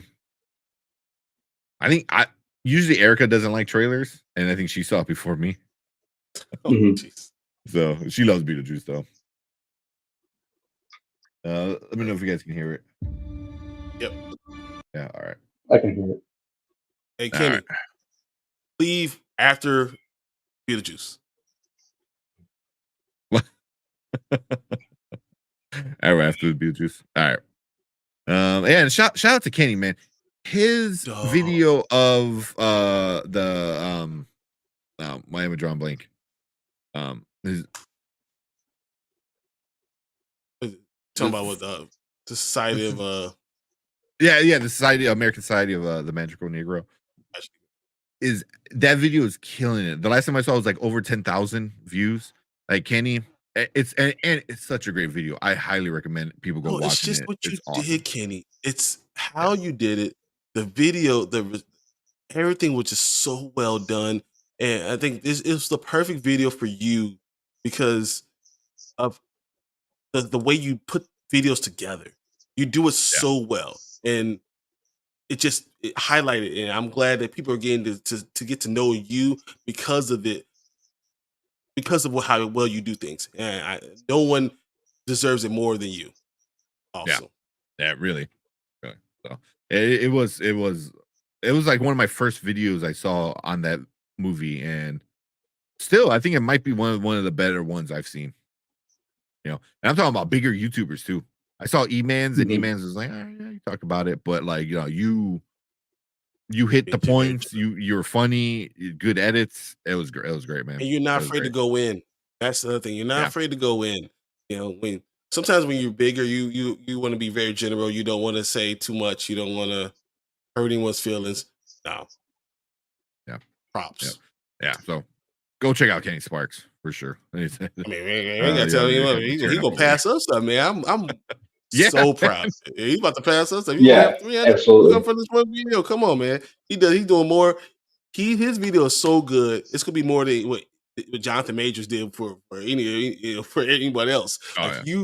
This video is epic, and I'm very proud of it. Yeah, proud of you. Yeah. Yeah, it's so good. So go check him out. Just don't forget the little people when you blow up, bro. That's all. When you pass us and you're onto your 100,000. Yeah, give us a nod or something at least. Exactly. All right. All right. Let's watch this trailer and then react to it a little bit. Yeah. All right. Welcome to the Spoiler Kings. My name is Tank Kramer. I am with Brandman Brandon, Brian the Grizzly, and we're gonna check out the brand new Beetlejuice trailer. It's the second one. Do you want to show in right now? Because we've said his name so many times. I feel like he's going to pop up now. We got to say it 3 times in a row, right? So if I say a word in between the Beetlejuice, does that count? You said Beetlejuice in the Beetlejuice 2 trailer Beetlejuice. Yeah. But I put that 2 in there. It is a catchy title just because it makes sense for the character where it's just it makes sense. Like, oh, cool. Like it's not Beetlejuice 2, you know, so yeah. Yeah. All right. But let's check it out and then let's see what we get. That hit me real deep, man. The juice is loose. Yeah. Oh man. Yeah. Man, what year are we in? We're getting a Ghostbusters and a Beetlejuice movie. Ghostbusters and a Beetlejuice movie. X-Men is back on Ghostbusters, animated. Dune, and X-Men, Beetlejuice. X-Men, yeah. What are we doing? Mhm. What do you guys think about this one? It's I like. Well, you guys know I like teaser trailers that show like just enough and that are short and show just enough. So this did it for me. It told me really everything I needed. It interested to see where they go storyline wise. It's nice to see basically Winona Ryder's character Lydia as the mother character this time. Yeah, I already know Jenna Ortega is going to be her daughter. I love that oh shit look on her face too. By the way, I'm just hoping this is a memorable Tim Burton movie for me because a lot of his stuff in recent years hasn't been doing a whole lot for me. I thought like he's kind of gotten he's kind of fell into that comfort zone. A lot of his movies in like the past 15 years have just been like 15, 20 years is how weird can I get Johnny Depp to dress up as now? And what can I put my, well, now ex-wife? And, how weird can I get her to act? So we'll see. This is Beetlejuice is one of the first movies that really put him on the map. So hopefully hopefully he like puts a little more effort into it this time. And they've been trying to get it made for a while. every They've been trying to make this. There's another one. There's always another one. For a while, they were saying like they were trying to make a sequel called Beetlejuice Goes Hawaiian. I think that was like the first concept for it. Obviously, this is going to be something very different. So, yeah, I'm curious to see how it pans out. Yeah. Mhm. What are you, Brian? No, so the idea of a teaser is to wet your whistle enough, hit all the nostalgia points, right? Give you a taste of the new thing coming, and then slap you with what it is. Mhm. It does that to a T. This does exactly what you're supposed to do with a teaser. Like I'm gonna give you, give you the deets. Like I'm gonna give you. It hits Renona Ryder there. I think it just hit everything I needed to hit, and then boom, give me Beetlejuice. Perfect. Mhm. And then even the merging of the Beetlejuice thing, it didn't do too much. It didn't give me as too much of the storyline. It's not a trailer. It's a teaser to wet your whistle to get you ready for what's going to happen. Yeah. Thank you. We're probably gonna get a trailer, like a good 2.5 minute trailer, because it's coming Oh, we out will. 6 months from now. Mhm. Almost about 6 months from now. But this teaser did exactly what's supposed to be. It's not a trailer. It's a teaser. Yeah. Kind of gets you hyped, like, oh, I know what I'm seeing in September, it's like, yeah. Mhm. It's just so the song, I wanted whose funeral are they at the dad's funeral? Because I know he's not gonna be in the movie. Yeah. Who played the dad in the first movie? Yeah, that looks like him. What was his name? He's not gonna be in the movie because he's like a sex offender. So Who? Otho? Yeah. I can't remember his Yeah. name. He was in a bunch of stuff in like the 80s and early 90s. Yeah. Yeah. I'm trying to place the father in the first movie. What's his name? He's Jeffrey fine, Jones. I mean. Jeffrey Jones. I can't remember him. There you go.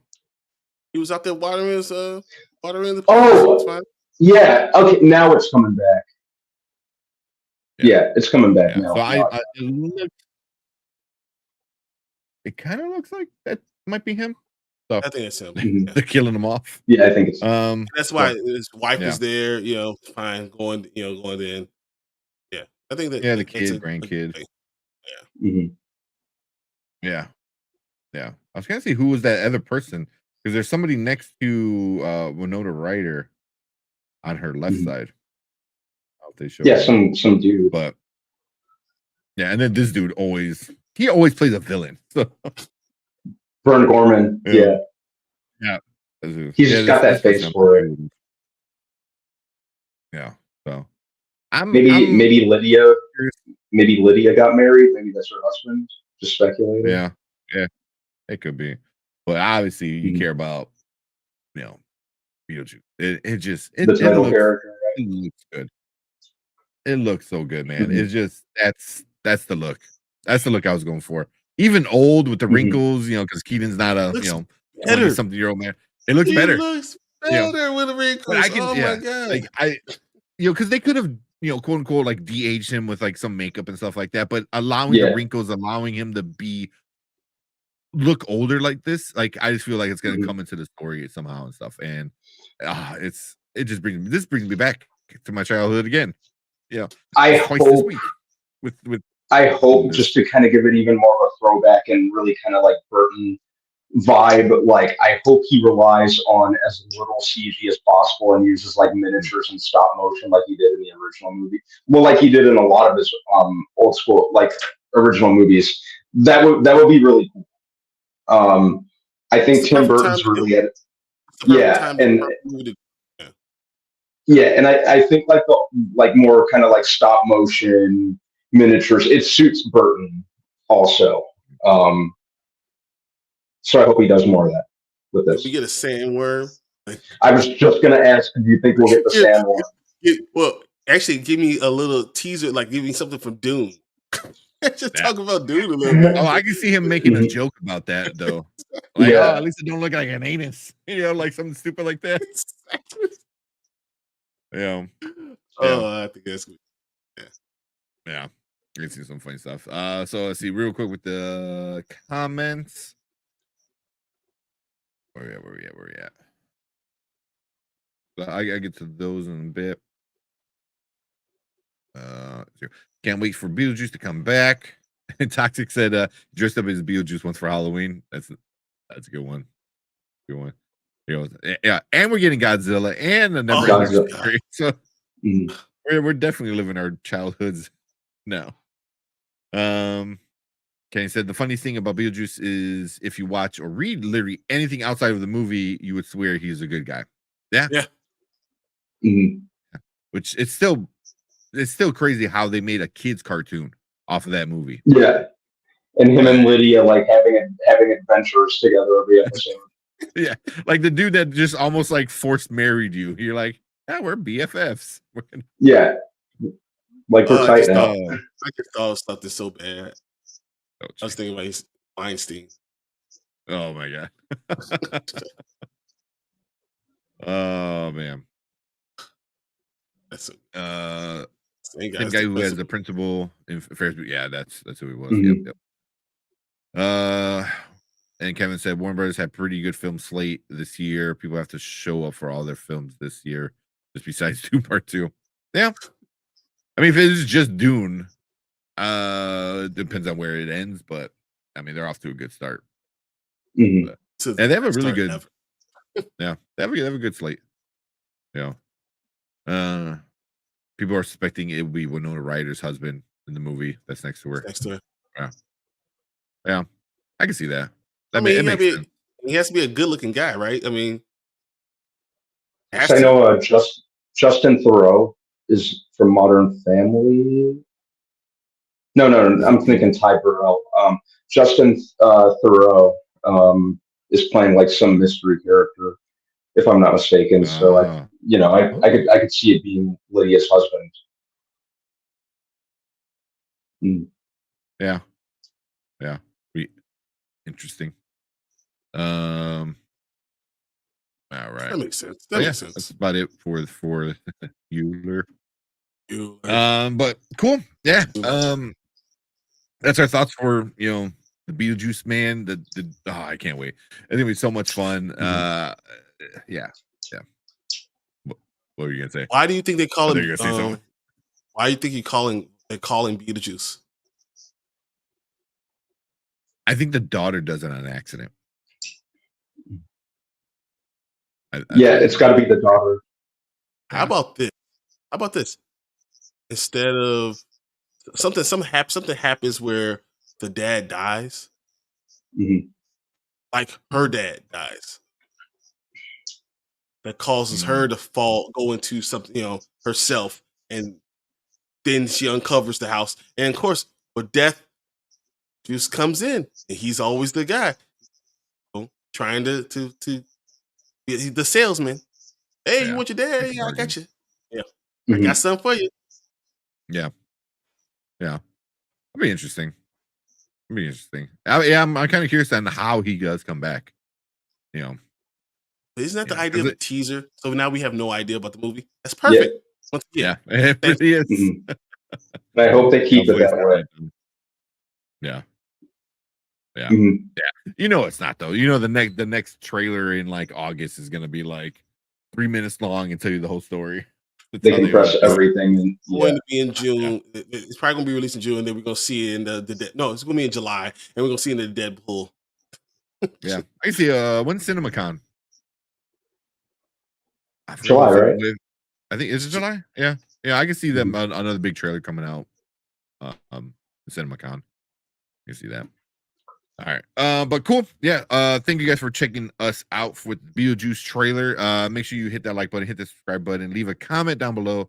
Let us know what you think about this the sequel to over 30 years old movie, Yeah. 35-year-old movie or something like that. 36. Yeah. Oh, 36. 88. So yeah. Yeah, my God. So yeah, leave a comment, let us know what you think about it. How did you like it? If you don't like it. But if you are watching live, stick around because we gotta move on to our next topic for the night. Let's go, Michael Keaton. All right. That's all I'm saying. Come on. Dude's out there living his He's so best life. underrated. Played Batman again last year. He's playing Beetlejuice again. I love it. Yeah, yeah, yeah. He's. I wouldn't mind him getting his comeback, his renaissance. Absolutely not. Yeah, yeah. All right. So some of the other comments real quick. I know Toxic was asking, do you guys what finishers you guys want, and do you guys want to be a heel or a face? I'm good with either. I don't care what it Yeah. is, honestly. As long as I get to It's be, I just want to be Undertaker's. I want to be able to Undertaker's one time, Tombstone one time, and again be able to choke slam someone one time. That's all I care about. That's it. Yeah. yeah, totally your world, man. So whatever you want to do. Or even the Undertaker Yeah. tombstones me, and then I get to sit up and then somehow choke slam somebody. That's Do the my dream. Brock Lesnar thing and laugh at each other. That was so stupid. Tax said, what do you guys think of the Jimmy Kimmel jokes about Robert Downey Jr. and Emma Stone at the Oscars? Yeah, I know we talked about before. I know we talked about it briefly. It was simply put, wasn't quite my jam. yeah. I didn't like it. Yeah. It was much. Yeah. And then Kevin Davis said, I just watched X-Men 97. I really enjoy it. Nothing going to beat the original series. I don't know. I think it's a good way to start because I think X-Men the original ended on a bad note, and then this starts off with the nostalgia and says, well, don't worry about that. We can still go with it, but we're going to do it the right way. Yeah. Also, I know I didn't say it earlier, but I feel like this one is also kind of growing up with the viewers. Like the original ones, obviously we watched it as kids, and it was good storylines and stuff like that, off the comic books. But I feel like this one might be a little bit more adult, a little bit, at the very least, like I mean, think of all the sex is going on already. I mean, yeah, all the sex and this and that, and then the sadness of Gambit. I mean, it's a lot. Yeah. So, which makes sense. You're dealing with death. You're dealing with, I guess loss and birth. And I was gonna say infidelity, but does that count? I mean, are they? I guess they are a couple, right? They're a couple. Yeah. I don't know, but yeah, I mean, obviously you're still getting into a lot of the bigotry and hate and stuff like that. So, but, yeah, digging it so far. And then he also said the Accolade would do better in viewership than Andor, Ahsoka, Book of Boba Fett. I want to say yes, but I think it's going to get way more hate. Already on YouTube, it is the most disliked trailer from the Disney Star Wars stuff ever. Like, or no, I think it has more dislikes. That's what it has, more dislikes than likes. It's also the most viewed though. So of course, it's going to have a lot of dislikes because it has so many views. You know, so many people viewing it. Yeah. So, but it's getting a lot of hate. It's like that trailer is getting a lot of hate right now. So, and people liking it too. I see some people liking it. Yeah. Yeah. So, but it's gonna get a lot of viewership for sure, just because Star Wars. You know, people are gonna hate watch it. People are gonna watch it because they like Star Wars, and you know. So, is it better? I don't know. We'll see. I think it's gonna be very much like Ahsoka. You know, some people love it, some people hate it, and you're gonna have reasons to do both. Yeah, they give him some luchador moves. That'd be good with luchador moves. I want Brandman to get some Rob Van Dam moves. That's what I want. That'd be funny. That'd be funny. Yeah, it would. Yeah. They said any Marvel show in the past you want to get the X-Men. You want to get Spider-Man on show. Spider-Man 98. That's what I want. I want Spider-Man 98. Yeah. Absolutely. Yeah. Easy answer. Yeah. I think that's the next one that should come up. Does Tom Holland's voice, does he voice the Spider-Man? No, because it needs to be a different Spider-Man. Bring back Christopher Daniel Barnes. Yeah. Bring him back. Let him do it. Love it. Yeah. I love that. Yeah. I can't say I don't hate the Acolyte trailer, but it was underwhelmed by it. I don't think that means the show's gonna be bad. Same.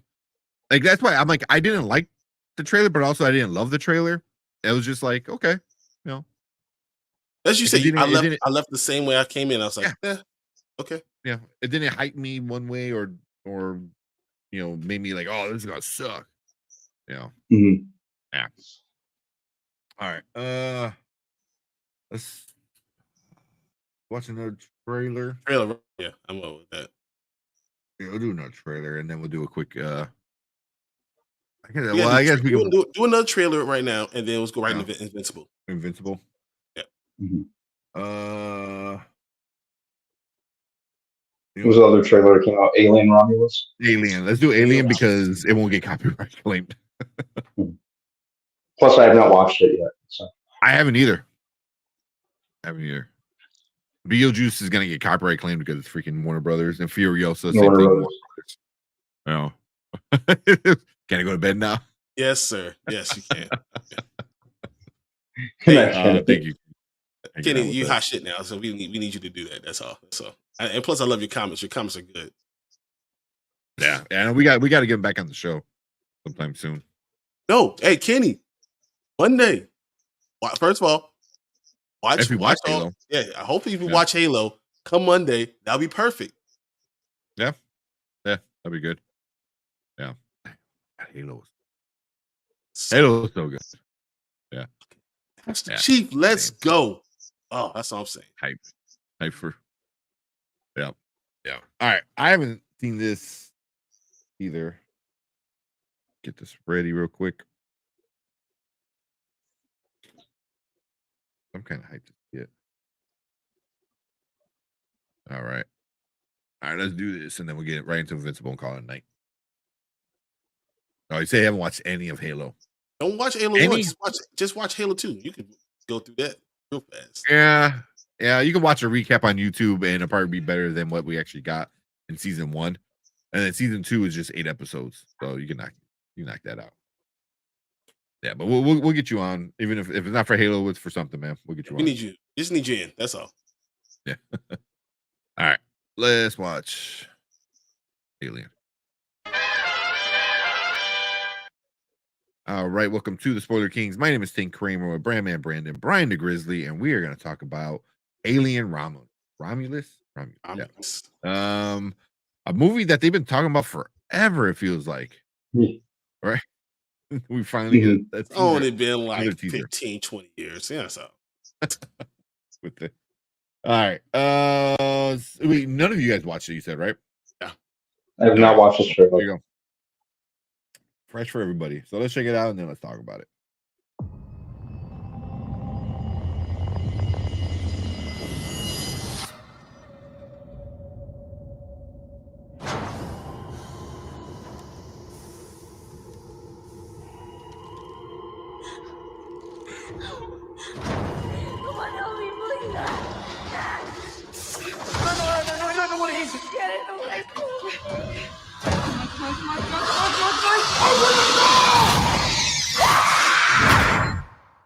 Run.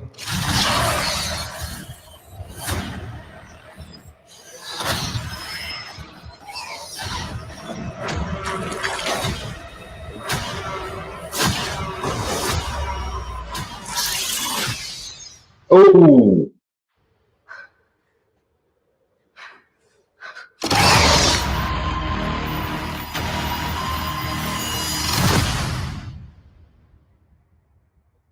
Okay. all right. What do you think? I like it. It seems like they're going back to the horror roots Yes. of Alien. Yes. Which and yeah, if it's not really Scott to do it, they have a good director, Fede Alvarez, however you say his name. Because I liked Don't Breathe, and I liked the 2013 Evil Dead. So I think at this point he's probably like my main selling point on it, because I think he's, like he's good with kind of like that kind of like tense kind of sense of discomfort that I got from the first Alien or similar. So I think he could do a good job kind of replicating that. Excuse me, while making it his own. So yeah, I'd actually forgotten about this movie for a minute, that it was still getting made, and for whatever reason, I thought this was going to be like a Hulu movie or something like that. For whatever reason, I have no idea why. I was Definitely not. Looking at this, it's not Hulu. Yeah, but Predator, right? yeah, but yeah, Okay. I think this looks awesome. Yeah. So I'm very happy because it's not horror. They're going suspense. I'm very happy that you're going suspense route. So instead of going the horror route and be too afraid, very suspenseful, very just on the edge of your seats, very much suspenseful.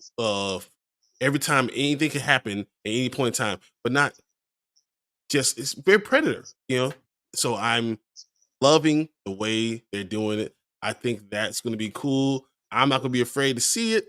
I don't have to look at the corner of the TV. I can enjoy just watching the entire movie. I'm okay with suspense. I don't like to be, scared. I don't need jump scare is different. Suspenseful is different than like all the gore and all that stuff. And so I think it's gonna be okay. I'm okay with this.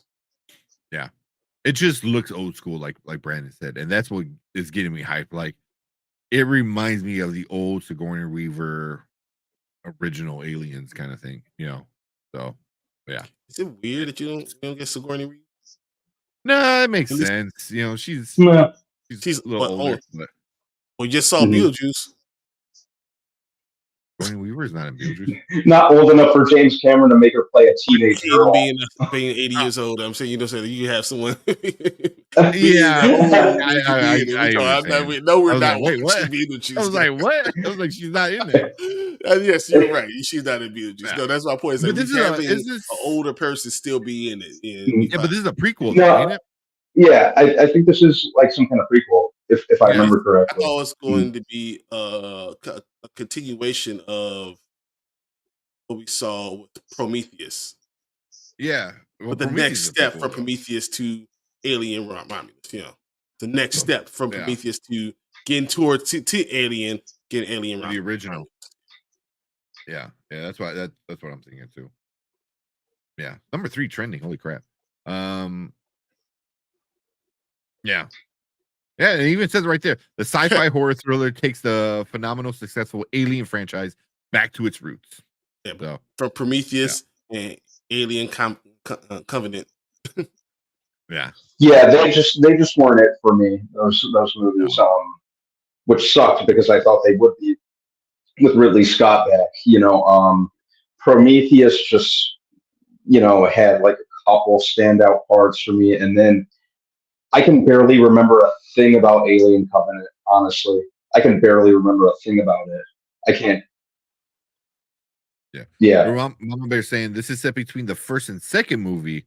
He goes, "Do you really want her running around in the same outfit she did in the first one?" Okay, so this is a in between one then. Okay, Mhm. so yeah, I was like, I don't know if that's considered a prequel or not, but it's an in between one. In between. In between twinkle. Yeah, there you go. The 1.5. Exactly 1.5.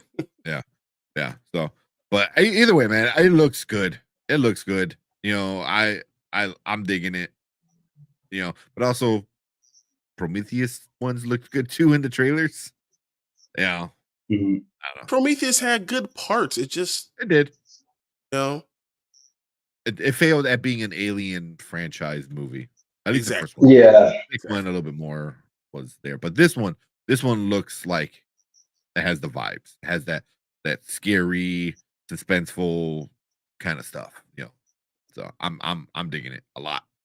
Give me Yeah, scary, give me suspense, don't give me horror. So I'm okay. yeah. They could work between the timeline between Alien and Aliens. Yeah, Yeah, exactly. that's what you're saying. So it will Yeah. be. So you know, Scream could have been in it, but yeah. Yeah, you could de-age her But this is if a you got to put her in teaser. that right. Yeah. Mhm. And so When's once it coming again, out? don't tell me August? nothing. Don't tell me nothing. Yep. You know, August don't worry. 16th. Yeah. Just give me enough to kind of wet my whistle, get me a little interested, and then we'll see. Once again, Brandon said he didn't even remember it was coming out. But this is a reminder. Yep. Reminder, we're coming. Yeah. Been talking about it for the past 5 years, and now finally, you know, when you forget about it, it pops up. But yeah, but cool. Leave a comment down below. Let us know what you think about Alien Romulus, how you feel about it, you know, and stuff like that. I'm kind of curious to see what a lot of these franchise fans feel about this one. So but yeah, leave a comment, hit that like button, hit that subscribe button as well. Come and join us every Monday and Thursday where we talk movies, TV, trailers, news, all that fun stuff. So appreciate everyone coming in and checking us out on the replay. But if you're watching live, stick around. We are going to move on to our next topic for the night. Cool. Get some comments real quick. Kingdom of Planet Apes and Alien Romulus is going to be successful for 20th century. Yeah, I don't even know what they have. What 20th century else got coming out this year? Yeah, no, these are obviously two of the big ones. Yeah, they don't got much. The First Omen. First Omen looks actually pretty good. Mhm.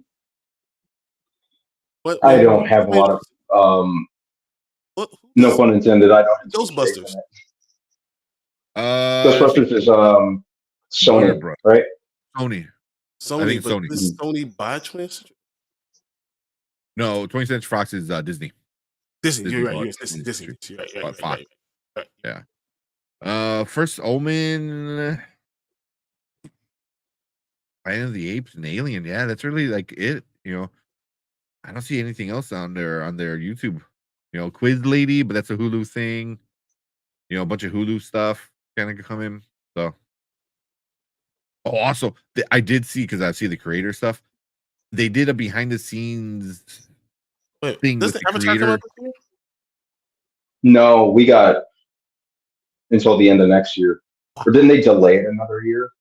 I can't remember. Yeah, I would assume they delayed it. I know James Cameron wants to make like 4 more, so it's hard to keep track. Exactly. Never ending. Even after he dies. Yeah. He shifted the release date of Avatar 2 around a pretty good amount, if I remember correctly. So I'm sure he'll push the third one back 10 more years.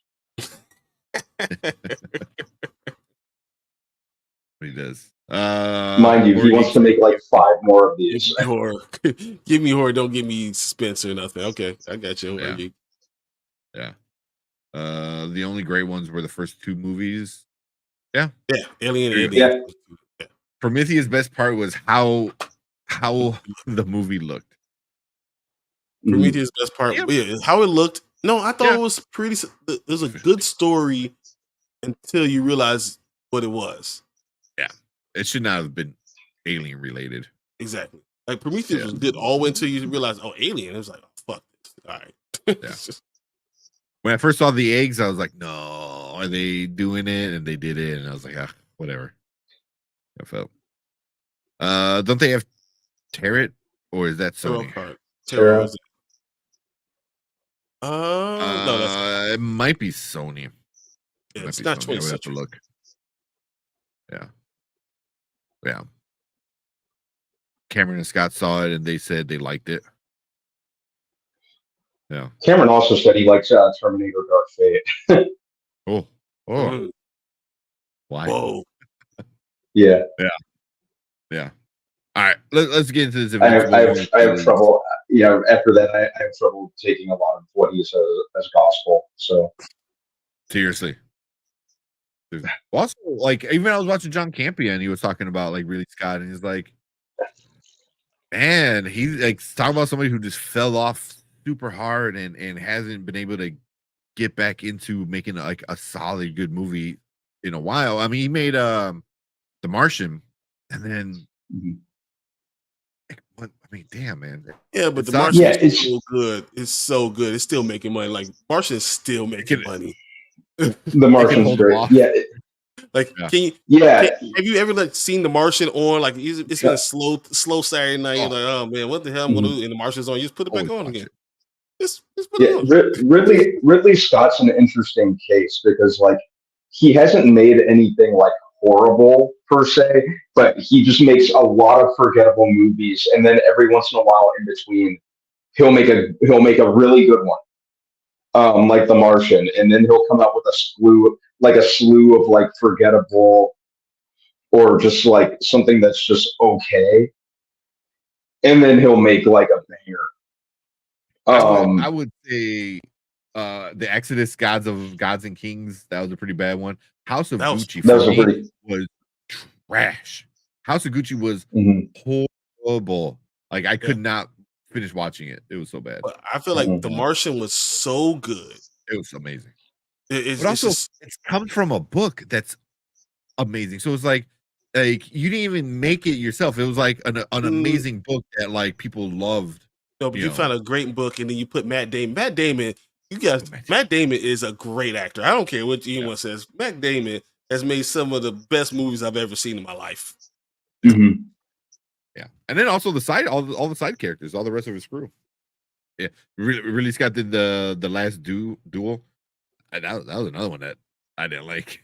It didn't do well in theaters, and then he blames the audience. He goes, "Oh, the audience suck." I was like, "No, your movie sucks, man. No one wants to talk about it for an hour and a half." That's the thing. Like, I forgot the last duel existed until you mentioned it just now. I legitimately forgot that the last duel existed. Good point. Oh man, me too. Like I blanked that one out. Yeah. But Blade Runner, Gladiator, The Martian, American Gangster. I mean, these are amazing movies. Alien, Black Hawk Down. Even I'm gonna say, I loved The Martian probably just as much as all of them. Yeah, The Martian I love just as much as like Gladiator, and you know how I feel about Gladiator. Come on, if I had a son, my name. If I had a son, his name would be Maximus Decimus. Like Maximus Decimus Waller.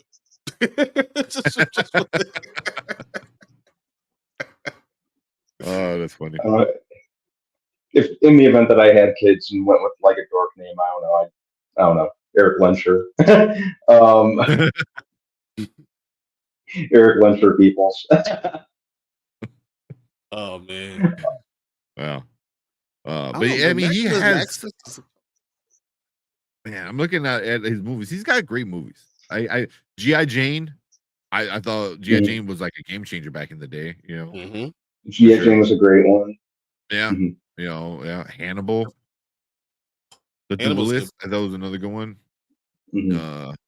American Gangster, Black Hawk Down was really good. I think Black Hawk Down. He did Thelma and Louise. He did Thelma and Louise. Holy shit! Wow. It doesn't even matter. So even though he got some bad, he's done so much goodwill. But having bad movies, I don't even care. He got bad movies because he's done so many great ones.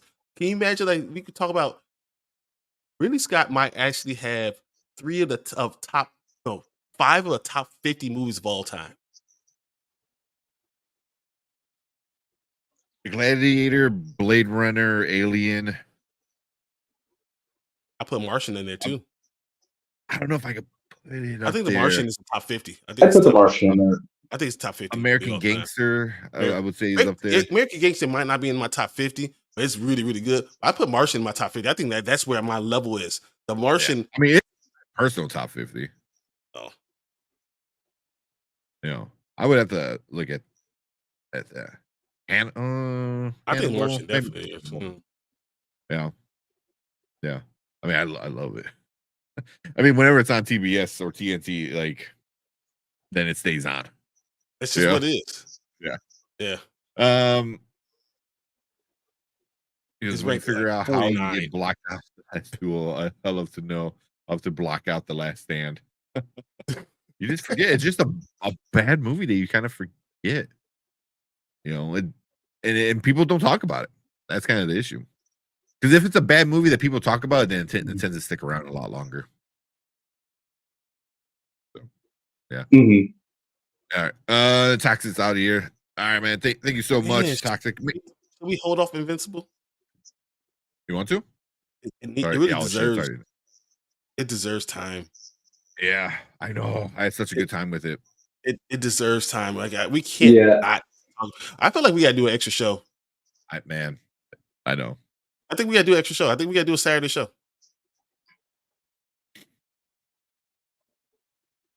Yeah. It doesn't have to be late. It could be middle of the day or something, whatever. But I think we got to. It's up to you. Honestly. I mean, I'm good at like night. Once the baby goes to sleep, I kind of come down here. Does he go to sleep, bro? On Saturday? He does. He stays up a little later, usually sometimes. But he's finally getting back in the trend. Yeah. Mm-hmm. I think we have to do a Saturday show though. I think that is what we have to do for. I'm cool with that. Because Invincible has to be talked about. I think it deserves that. Doesn't have to be a long one. A few Furiosa. These trailers, yeah. Do 2 trailers and Invincible, and a live one. That's fine. Yeah. Cool with that. I know we did go pretty long on the X-Men one though. It was so good. No, but we also started late. That's what. Yeah, so that was my fault. If we don't start at 9, it's just we don't have enough time to do it all. So yeah. The X-Men one was going to inevitably be long, considering how long we've been the wait's been for it. The hype. Come on, hype. Can we talk about the music and not feel it? I feel it again. Like I feel like I'm going to watch it again tonight. Chances are Mom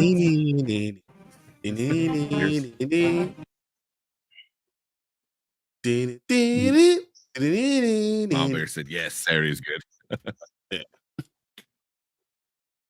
Okay. I think Invincible deserved it. It was really good. So we need. Mm-hmm. I'm good. I plan to stay in for the next couple of weeks, like St. Patrick's Day. Yeah, it was. I'm pretty much going into like self-imposed hibernation until it starts getting warm out. Pretty much all I care about is like just this and just getting ready for summer. He's getting the summer bod. He got the summer bod, and that's what he's going to do now. He's going to start dieting, working out, doing doing the thumb push-ups. Oh yeah. the Bruce Lee like finger push-ups. Yeah. Yeah. Exactly. He doesn't do push-ups. He's the new Chuck Norris guys. You don't know that. Mm-hmm. That's earth downs. Come on. I mean, the floor comes to him. Exactly. My goal is to do him like the Zohan with like no hands. Exactly. Just like what? Oh my god. But yeah, I'm cool with an extra show maybe Saturday night. Yeah, I'll do it. I think that'd be good. Yeah. Because we got to talk Invincible. Then we'll do Invincible. We'll do a trailer. We'll probably call that, and then Monday we'll do Ghostbusters and Halo. So I give you some time, Brandon, to catch up. Because I think what you guys are going to see Ghostbusters, it's not going to be one of those things that take the entire show. It just won't. Yeah, it's good.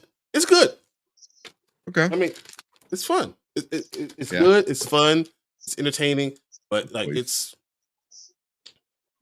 I don't see us talking about it more than 45 minutes. Oh yeah. Yeah. I mean, at the most, at the absolute most. Yeah. I'm cool with that. But cool. Yeah, it's already midnight, so let's go to bed. I got tomorrow off from work, so Nice. I get to stay up and edit a video or something for tomorrow. But hey, cool. Hey, guys. Thanks to the interview with the vampire again, because now we're actually over 1140 now. Yeah, seriously, which is awesome. We're doing. We're at 1361. Huh? Oh, 1351? 13. I thought it was 40. 1351? Oh, 40. Oh, wow. Oh, subscribers or wait, what? Subscribers, yeah. Yeah, 1361. 14? That's how many subscribers we got. Okay, so I think this one video 14. got us one got us about a few. this interview with the vampire one. So usually interview with the vampire does really well on our channel. Yeah. 1361. No, we're at 1361. Yeah. What did I say? What did I 50. say? Oh, yeah, no. At 1361. So, but yeah, if you're into Interview with the Vampire, I don't know if Mama Bear or Kevin Davis or anybody's into it. Go check out our extended clip reaction. It's so good. So good. I'm so hyped for this show. Yeah, but cool. You guys got anything else? Nope. Where we get going? I think we can save a little impromptu Saturday. I think that's good. Yeah, cool with that. All right, let's get out of here. Thank you everybody hanging out with us, coming in, saying hello, talking X-Men, having fun, memory lane moments, going down and all that. Thank you guys so much. We will see you guys on Saturday for a special show. And then we're going to finish off our show with a little thank you to our channel members. So that's it from us. We'll see you guys on Saturday. Later. Thanks, guys. Thanks, everyone. This program was made possible by viewers like you. Thank you.